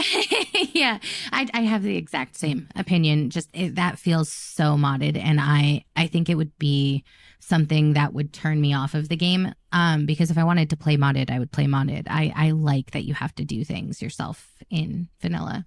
Well, you can't play modded on Bedrock Edition. Well, then get Java. Now it's free. They give it to you. Wow. But I don't have a PC. Oh, well, then you're out of luck because it's not a thing. Sucks to be you, touch control people. We don't care about you. No. Get a real computer. Wow. The thing is, though, on Bedrock, though, there are marketplace maps that have got those mods in, like DRP's ones, for example. Yes, they've got like Skybound. automatic. Yes, that's what I'm referencing. Mm-hmm. There's basically, it's got those automatic, mining tools and things like that, and I think it's great for a map like that or for a modded experience. But yeah, not in vanilla. No, agree. Sorry, whoever that was, I've closed the page now. Me is John Jacob Jingleheimer, but that one is going in the bad ideas bin to be instantly incinerated. Right. Before we move on to the many questions round, we are, of course, going to listen to Jessie B giving us a quick dance break because I've managed to drink 2 pints of water and a large cup of coffee whilst we've been doing the rest of the sections, and I'm busting. So I'll be back in a moment. Mr. Beardstone, feel free to use this as a toilet break. Do do do do do do do. I didn't realise how much I wanted a dance break till you started singing. That's so mean. No, it's like I forget what my usual one is. It's like do do do do do. It's a dance break. Do do do, because Foxy has to go to the bathroom like a pregnant lady. Do do do. Oh, amazing! Yeah, is this the bit where you leave secret messages for Foxy? I do, yeah, sometimes. Well, I'm back. Hi. Welcome back, Foxy. 2 more pints of water. Rearing to go into the questions section. If you would like to ask us a question, send an email to news@theminecraftupdate.com and put question in your subject line, or fill out our handy feedback form, which is on the website, or join the Discord and go in there and do all that sort of good stuff. And we're starting today's questions with the questions from last week, because we got a bunch of questions before we did the live stream, which we didn't manage to do in the live stream. So we're going to do those first, starting with Hawkeye 1889, who says, I have a question. Parity between Java and Bedrock. Java has had subtitles for a very long time. Bedrock doesn't have subtitles yet, despite multiple requests on the feedback website. Why do you think parity is difficult to implement? I could understand for features like Sweeping Edge, for example, that might be difficult to program on mobile devices, but I can't understand why accessibility features like subtitles or controller support isn't available in both versions. What are your thoughts on accessibility? Well, I think it should be their number one priority is accessibility. The only reason I can think they haven't done subtitles on Bedrock on Bedrock Edition is because on touchscreen devices, the text would either have to be tiny or you're going to have your thumbs over where all the writing is all the time from pressing the button. So they probably can't figure out a good place to put it. But that's not really an excuse. What do you guys think? I've talked about this, I think, was it last week or maybe the week before? I don't remember. But I've always wanted subtitles. I think it's one of the things that's lacking the most for parody. And it bothers me because it's really necessary for some people. But I think you nailed it on the head. I think it comes down to the fact that it's just... screen real estate. Yeah. I mean, if it's a phone and you're playing, how are you going to do that, right? I mean, you could go the YouTube route. It takes up your whole bottom area, but that would also be in place of your buttons, of your hotbar, of your so. Yeah, it would be annoying, and I imagine they're just kind of I don't want to deal with it, which I think is a dumb excuse. Yeah, I mean, for my real life, I'm a digital designer and primarily on the web, and one of the first things that you focus on is accessibility. So I do find it strange that they've not sort of done the parity with that, but then.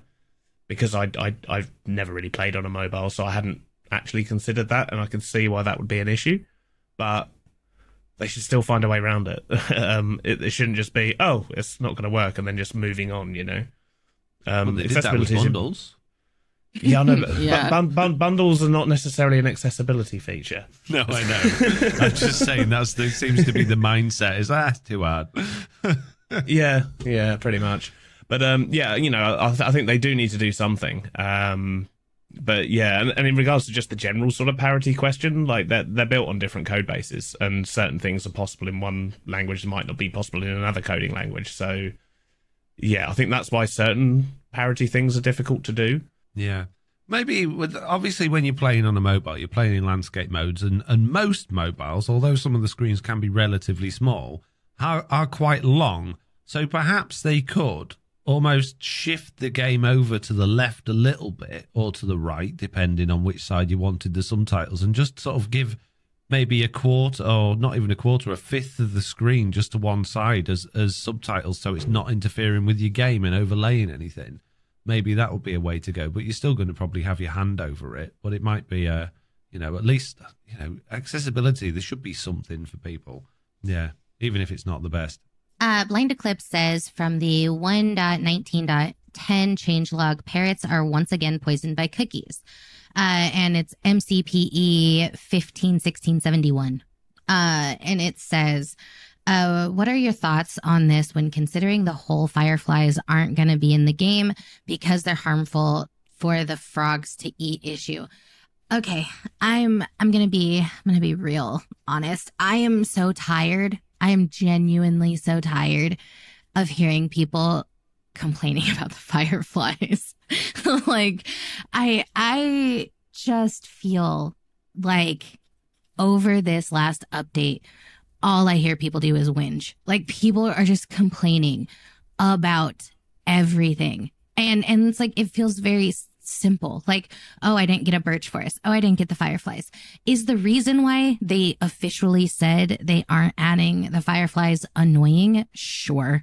But the fact that parrots can eat cookies again, that just sounds like something messed up in the code, and they're going to have to fix it again. Unless they purposely are letting parrots eat cookies again, and then they're just hypocrites. Well, that's it. That's the whole point. Parrots, it's parrots intentionally. You can feed them cookies to kill the parrot. That's been a thing my God. Since day one.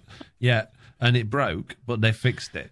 So that's what they're saying. Wow. Is it's a really hypocritical stance of Mojang that you can intentionally kill a parrot with a cookie to prove that, you know, to teach people that you shouldn't feed cookies to parrots, but you can't intentionally kill a frog with a fly pie to teach them that they shouldn't be able to feed fireflies to frogs.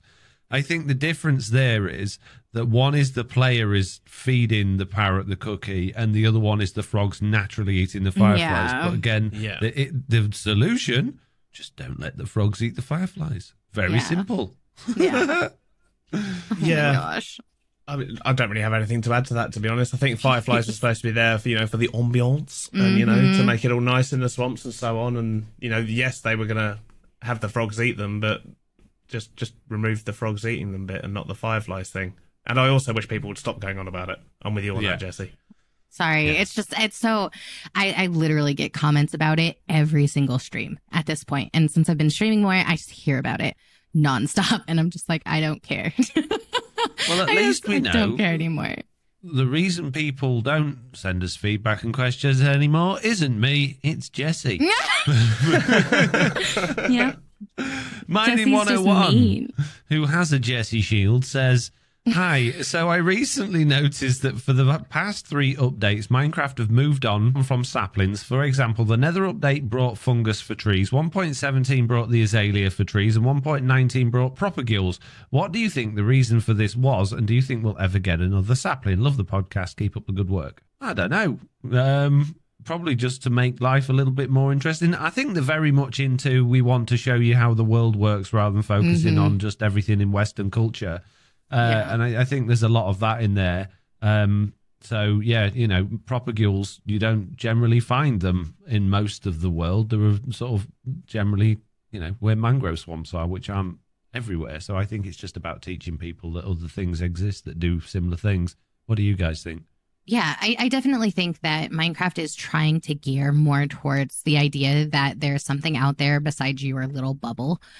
Even, I mean, you can look back at the previous few years of like the Minecon live thing, right? Whatever they were doing, where they were specifically featuring people that, I mean, many of us had never heard of, like people who I was like, and they have millions of subscribers because they're from somewhere that I am not aware of. So I think they are very much trying to make it, this isn't a, Western civilization game only. This is for everybody, which I don't think is a bad thing. Yeah, I think I kind of agree with that, really. It's like the thing that springs to mind is when they were talking about, when they sort of, announced the mud bricks. And that was, for me, that was very much, we want to broaden the game to a wider audience. We want to make it inclusive for everyone. And, a lot of the world does build out of mud brick houses, like, build out of mud bricks, sorry. And I think this is just an extension of that, as you say. It's teaching people about the world and the wider world, as opposed to just putting everything in a little box for simplicity. So yeah, I think it's great that they're doing it, to be honest. Yeah. I don't know whether we'll ever see another sapling or not. I'm assuming at some point there'll be another tree added to the game, but who knows? Right, Jessie, it's Blind Eclipse again, the person who just completely, Hey! sent away from the Discord back in. Not the Discord, the podcast. Wow. No. Blind Eclipse says, one more question. Do you guys think Minecraft should continue to be updated forever? When is Minecraft finished? And what I'm guessing, do you think comes next after Minecraft is finished updating? I think it would be naive to think that Minecraft is going to be updated forever. I think everything has, a natural lifespan, right? Like nothing lasts forever. So I don't think it probably should be updated forever. I don't think it will be updated forever, but I will be sad. Like, not saying like, oh, I want Minecraft to end, but I do think that's on the horizon at some point in time. And what do you think comes after Minecraft is finished? The next up and coming game. There's always something around the corner, right? There's always people who are innovative and creative and taking inspiration from games like Minecraft in order to make something that they think is bigger and better. And I'm excited to see what comes from, Minecraft or what other inspiration I can see. My answer to this is that Minecraft is finished when the cost of development is more than they are bringing in terms of sales. I think what comes next will either be called Minecraft Classic or Minecraft Community Edition, which will be developed by, diehard fans of the game that try and keep Java 1.8 going so that they don't have to deal with the slow sword animation. And that probably is about it, I imagine. I think it will have a renaissance period after a few years if it's dying, and it'll come back like some of the older games did as developer-based ones. Not developer-based ones, but, like community-based ones, and then it'll probably just fade into non-existence after that. But yeah, sorry, Mr. Beardstone, go on. Yeah, I was going to say, like, it's one of those things where it's like you say, I don't think it'll ever be finished as such. I think, like you said, they'll keep updating it until it's just not making money anymore. But as a sort of a reference point, when I did some work with Rare Studios on Sea of Thieves, and from day one they were like, we want this to be a 10-year game. So the whole purpose of it was to constantly update it, but they also sort of put that kind of shelf life on it. And I do wonder if they've done something similar with Minecraft, like since they bought it. But then we're in year 11 now, year 12 of Minecraft. So yeah, an interesting one. I remember they did say years ago, we want Minecraft to be the first 10-year game, the game that goes on for 10 years. But they didn't. It wasn't like specifically 10 years and done. It was like we just, and then, I think they've said even recently, we want Minecraft to be forever, a forever game. So I expect to see it evolve over time, as all of these metaverse things come into play. I'm sure there'll be a big, huge Minecraft community in ways that we're not even, capable of understanding or thinking about it right now. I don't think it's going to go anywhere soon, or at least I hope not. But we never know. Something Minecraft related will be around for a long time, I think. Mr. Beardstone, I've given you a question because Slack's not here. In fact, I've given you two, but the other one's further down. Jeez. Right. What have we done? Oh, I don't want that. I don't know how to answer that. Right. I think you're the only one capable of answering that, aren't you? Oh, Jessie's probably pretty good at that one. I have no idea. So Mr. Balrog says, what's your most successful attempt in Minecraft of art imitating life? Well, from my point of view, it's probably just my derpiness. I mean, because I'm always just generally being a bit derpy anyway. But I don't know. I honestly don't know how to answer that one, really. Partly because I'm a little bit stupid, but I'm sitting here thinking, what does it mean?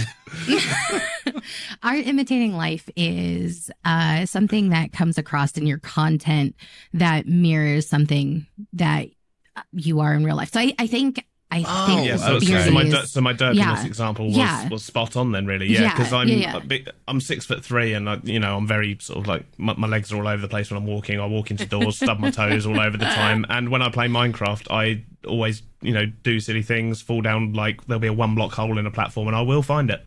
So yeah, I think that's probably my closest example.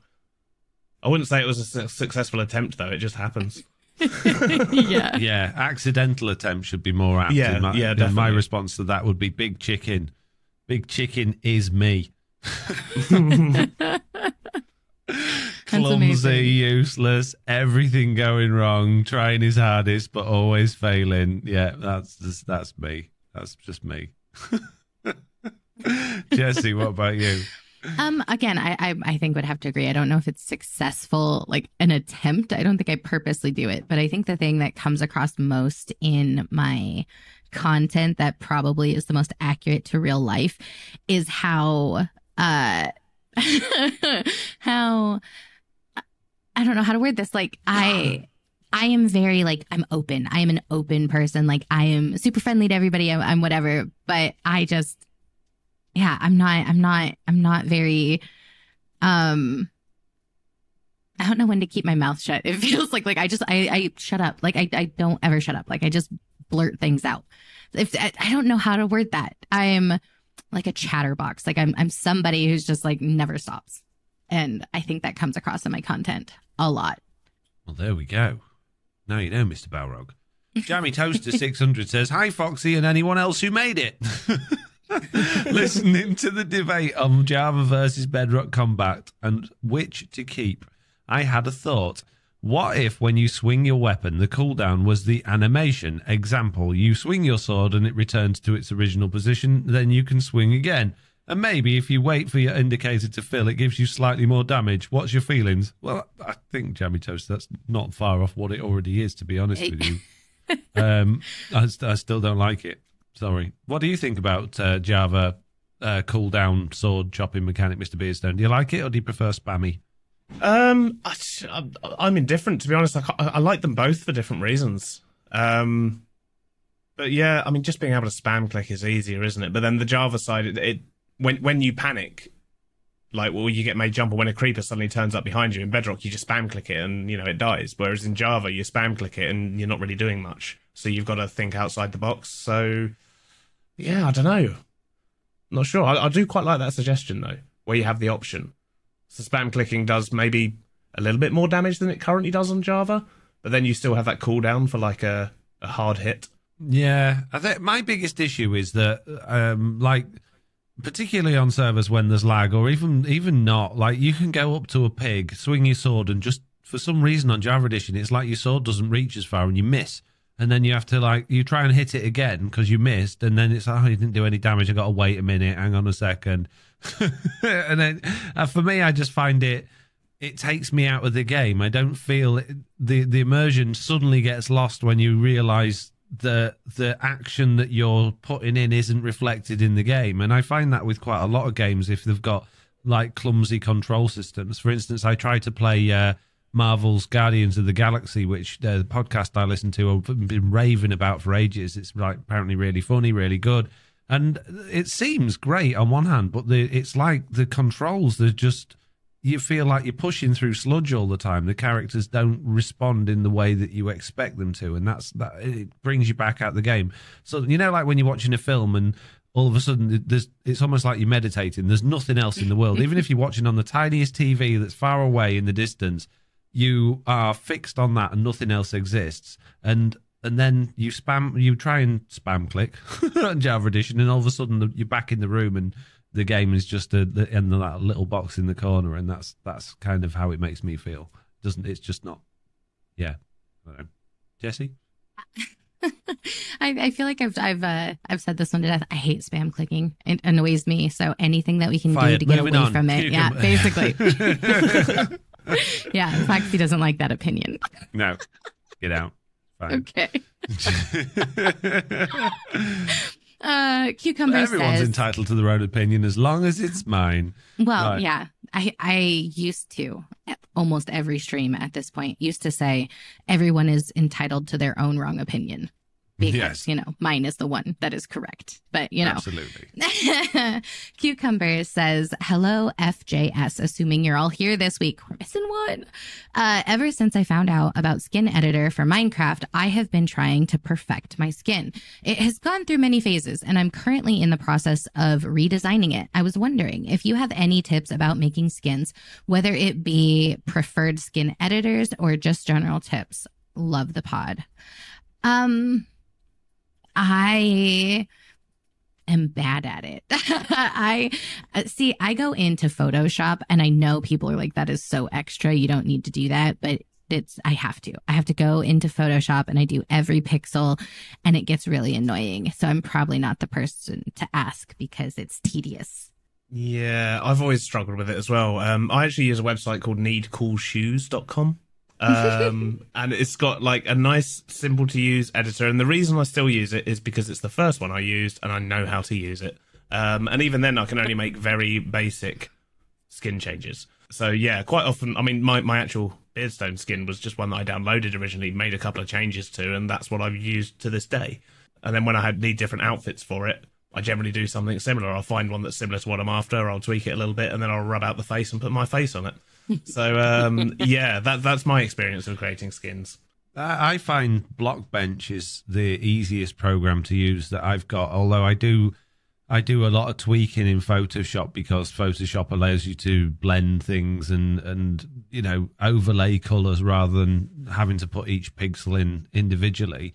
But yeah, Blockbench gives you your 3D model. You can either draw directly on it, but you've also got the 2D skin file next to it that you can draw directly on, and you can copy and paste. You can add gradients. You can turn off limbs. You can turn off the outer layer and work on everything. So I find that's the real nice, easy way of making skins. In terms of skin design, don't talk to me. I'm rubbish. So yeah, this is good. That's all I got. Okay, yeah. So next question is another one for Jessiie, actually, from Zeta. So Jessiie, did you get access to the news so you can compile all the stories like you said you'd do in episode 28? No. Not my fault. I forgot. No. I mean, Jessiie didn't remind me. Yeah, no. I still don't have access to anything, which I'm totally okay with because now I've taken this job. It's my job to make sure that the guests are prepared.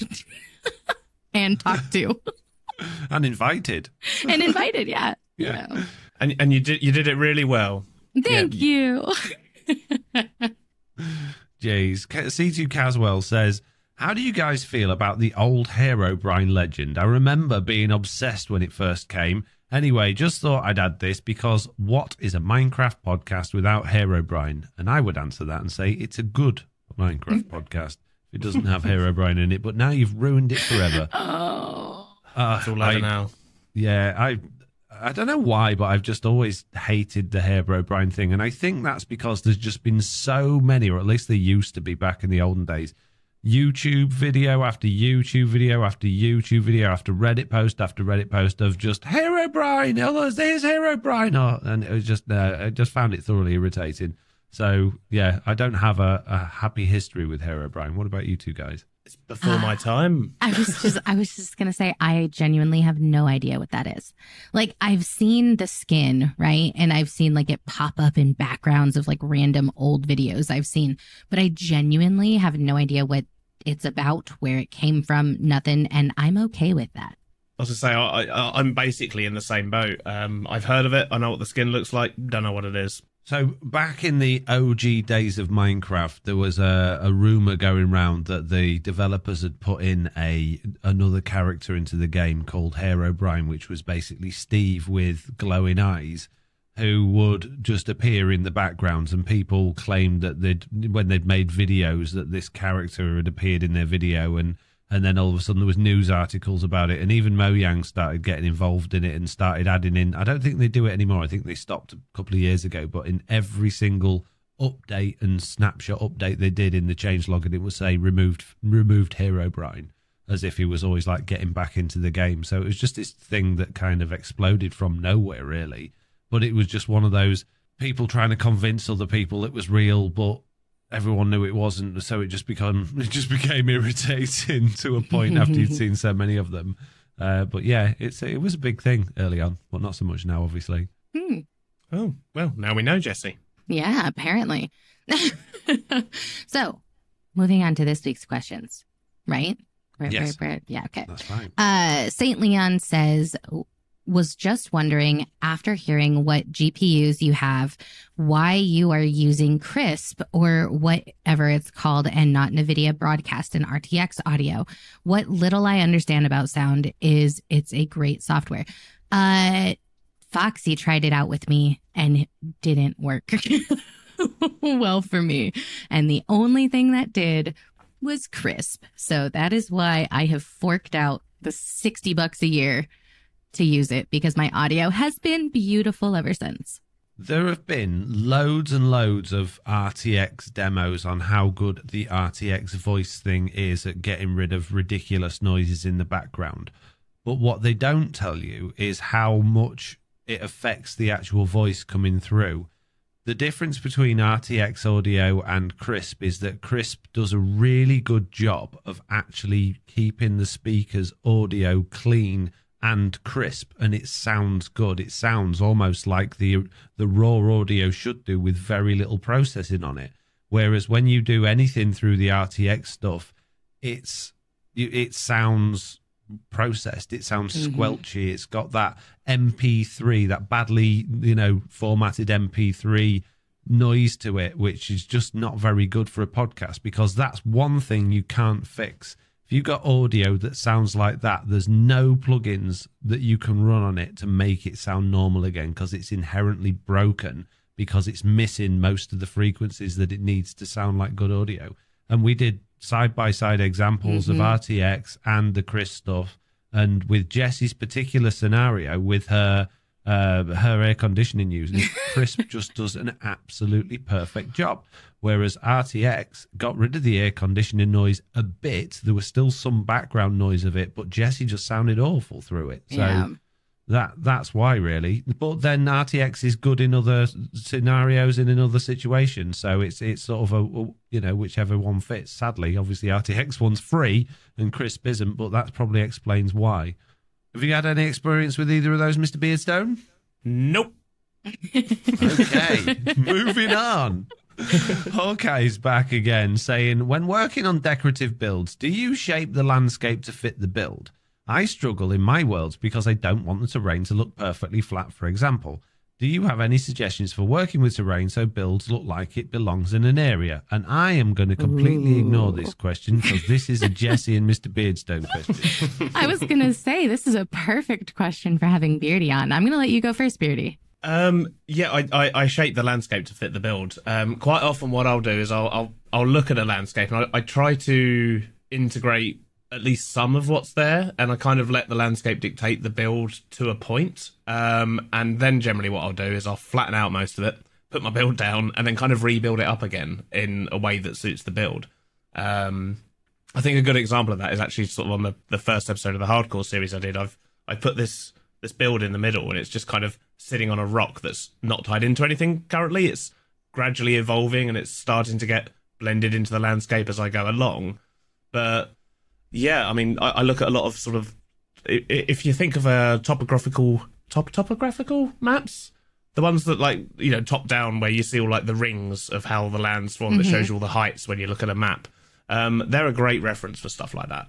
So if you look at a piece of terrain and you don't want it to be flat, but you're concerned about how your builds are going to fit in, get your build down first and then build those rings literally going through the build in certain places. And I find that really helps me with sort of making it look like the building belongs where it's sitting. Nice. Yeah, that's a great way to go about it. I find I do something very similar, but everything in my landscaping or in my terra shaping or whatever, I usually look at it through the lens of, if I were to take a photo, if I were to look at this as one specific area, does it meet the parameters of what I would consider a good looking image? Like, you know how a lot of people, they'll graph out a picture and you have to have lines where you want your eyesight. Anyway, I very much look at landscaping in Minecraft through the lens of a photographer. Basically, I really need to be able to envision a good picture. And until I see that good picture, I don't stop tweaking. Like I will sit for a month on one specific area and just come back to it every once in a while and tweak stuff until it looks how I want it to look. Yeah, so I am a bit of a perfectionist, but if you're going for basic, like just, general tips of how to do better landscaping with your builds, I would say making sure you do shapes. Like shapes in your landscaping help so much. So like Beardy said, like doing rings, any kind of ring, doesn't have to be super specific. Like don't just go make circles, but like just random layers help quite a bit. I'll say if in doubt, hide it with leaves. Exactly. Leaves are your best friend. Yep. Bushes. Yeah. And I just think all Minecraft worlds should be flat worlds. So there you go. Right. Victim Born says, do you ever need or use second opinions for questionable clips in y'all's videos? There is so much work that goes into them. So question is, what do you mean by questionable? See, this I'm not sure. Have you ever had a point in your video where you've gone, I don't think I can put that on the internet. I need to speak to someone about that and see if it's okay. I've had that a few times, and I have sought out, is this okay? Like I've asked my Discord, I've asked my admin, sometimes I've asked Slack, is this okay? Is that too cheeky? Can I get away with that? I don't think I've ever in that way. I know that I've asked for second opinions on, does this go well? Like, so I'll be doing something and I'm like, yeah, this clip, I just don't know if I should fit it into this episode or whatever. And so I'll ask like my Discord or whatever in that way. But questionable as in like, is this appropriate? No, I've never really struggled with that or thought to need a second opinion. No, I think I'd second that one actually as well. It's the same for me. I don't think I've ever been, I really shouldn't put that clip in, that's a bit questionable or anything like that. I generally sort of, I don't think I've had bits like that. But when it comes to the flow of videos, I very much rely on Mrs. B quite heavily for that. She's also a creative, so she sort of comes in when a video's done and goes, right, you need to sort that out or whatever. And she'll be quite brutally honest.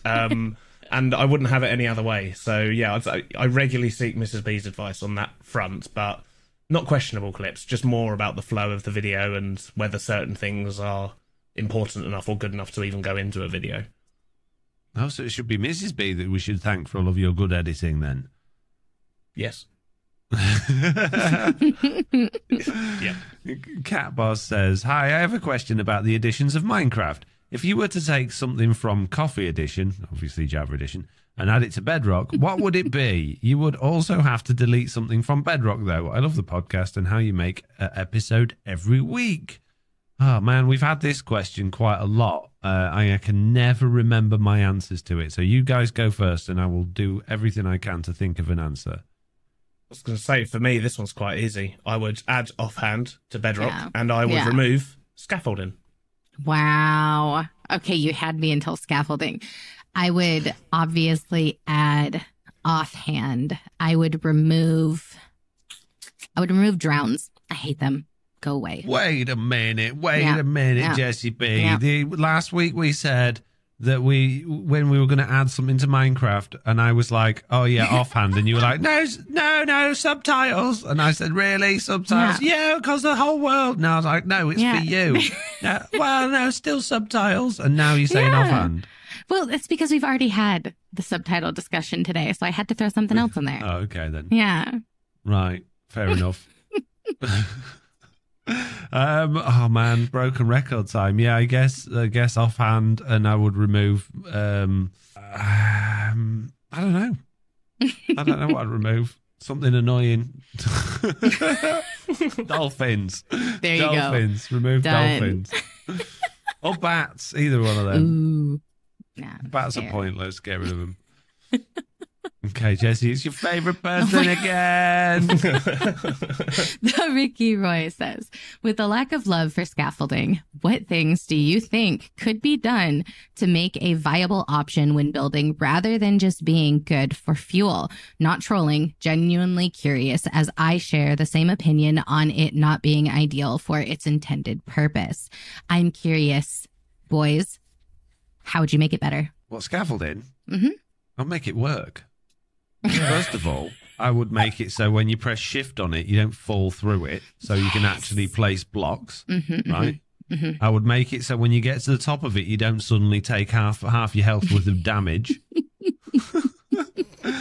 I would get rid of the stupid, you can only place 6 blocks where it falls down because all of a sudden gravity exists in Minecraft. No, thank you. I'll just build it wherever I want, like I can with literally any other block other than sand or gravel. And I would make it when you don't break it that it just covers the entire planet in scaffolding. It actually falls down rather than outwards. So there you go. That's how I would improve scaffolding. You're welcome. I think it's too far gone. I think it just needs to go away. Just put it in the bin. Yeah. I mean, to be fair, it was one of those things where because when I first started playing, I was just on Bedrock, and I didn't mind it that much. But then the second I placed a bit of scaffolding and tried to use it on Java, I just lost all love for it, and now that hate has just spread across Bedrock as well. Because it's so much worse in Java than it is in Bedrock, and it's bad in Bedrock. So. It is unbearable in Java. Like I am full-fledged on the scaffolding hate train on Java. I don't mind it on Bedrock at all. I don't think it's that bad. The thing that is annoying is the going up to the top and then taking damage. I'm like, why? You make no sense. That annoys me. But other than that, I think it's pretty useful on Bedrock. I think you're just moaning. No, it's not useful. It's not. Dude, it is. You only ever need to place blocks that you need to shift click on when you're on scaffolding. I don't know why, but it is. Whenever you get to the top, you're like, I need to shift click this, and you just end up at the bottom again. You're like, for God's sake, so I got to move a block. Oh, no, just no. Yeah, 100% with you. Yep. No. Right. Mechanist before we all beat each other up and fall out. Dragoon here. Oh, not Mechanist then. What? Hey, I'm very confused. Dragoon here. Hi, team. Do you think the Wither should be like Java, where they can farm hundreds with a machine, or Iron Golem easy mode? Oh, hang on a minute. The brackets and all sorts of stuff going on. I'm very confused. I'll start that again. Dragoon here. Hi, team. Do you think the Wither should be like Java, where they can farm hundreds with a machine, or be the beast of Bedrock with the new block break-in? I previously farmed 64 stars in an hour. Now it's basically a full Wither fight every time without the glitchy end trickery. I mean, I don't think they should be able to be done in like a block where you can just keep them in and kill them. On the other hand, I do argue that they should be able to be trapped in with obsidian, but that's more to make farms than it is to farm the Wither. But I think the Wither is too hard for Bedrock Edition, and I know it's like technically a challenge, and we're always moaning that Bedrock Edition is not hard enough, but I think of it from anybody that's not like been playing Bedrock Edition forever and has all the beacons and has all the things. It's just a very difficult task to do, particularly when there's been so many bugs with it, or when they fly up in the sky and don't come back, or they just disappear, or they get locked into something. So I'd rather have the Java edition with it and just make it a bit easier. I think I disagree with that. I mean, I'm especially now that they've made the changes on Bedrock, because it turns out there was a bug where any protection 4 you had on your armor wasn't actually having an effect when you were fighting Withers, and that's why it was so hard on Bedrock. Whereas now they're too easy. So personally, I think if you want stars, go out and earn them. Yeah, I didn't know that, so that makes a difference, to be honest with you. Because before I had to have a double beacon with the health and regen in order to not just instantly die whenever I was fighting a Wither. So no, you don't need any of that now. If you go in with Prop 4 Netherite armor, you can have 4 Withers going at once, and you barely even take any damage. Yeah. Oh, really? Okay. Well, I can stay as it is then. I was going to say, I really like the Bedrock Wither. I have for a long time, though, even when it was ridiculously hard. I found it more entertaining and more fun than I did the Java one, because the Java one, it literally just a tunnel and you just sit there and it's like the most cheaty trickery ever. So it just bored me. And in Bedrock, it was always some sort of challenge. I mean, yes, I hated when they became invulnerable. Like, that was awful. Well, other than that, like, I haven't had a problem with them. So I'm totally fine with keeping Bedrock ones. I think the biggest issue for me is not necessarily how strong it is, but it's its dash attack and how much it just affects your footing and how much it can destroy your world. And particularly like early on when I had, I remember back on my old Bedrock realm world where I fought a wither, and it was in a nice contained area, and I had beacons, and it went dashing through my beacons and stole my beacons. They didn't like break and leave me anything. That was it. They were just gone. And now when you do it, you know, you end up with craters everywhere. If you try underground, you're just in lava. And I think it's dash attack. Fair enough, maybe keep that, but maybe not make it quite so destructive so that you can almost plan around it a bit. Or maybe that takes the fun out of it. I don't know. I like the challenge personally because the dragon's boring. Like you need something that's a challenge and worth killing. So obviously the warden's a challenge, but you know it's not really worth it unless you've got Foxy's head back, by the way, which is great. But you know the wither was there and it was always a challenge. I used to have it as a Steam redemption, and then they updated it and it's just easy now. So I've literally just got rid of the redemption of me going to fight a wither because it's not that entertaining anymore because they've made it too easy, in my opinion. Yeah, understandable.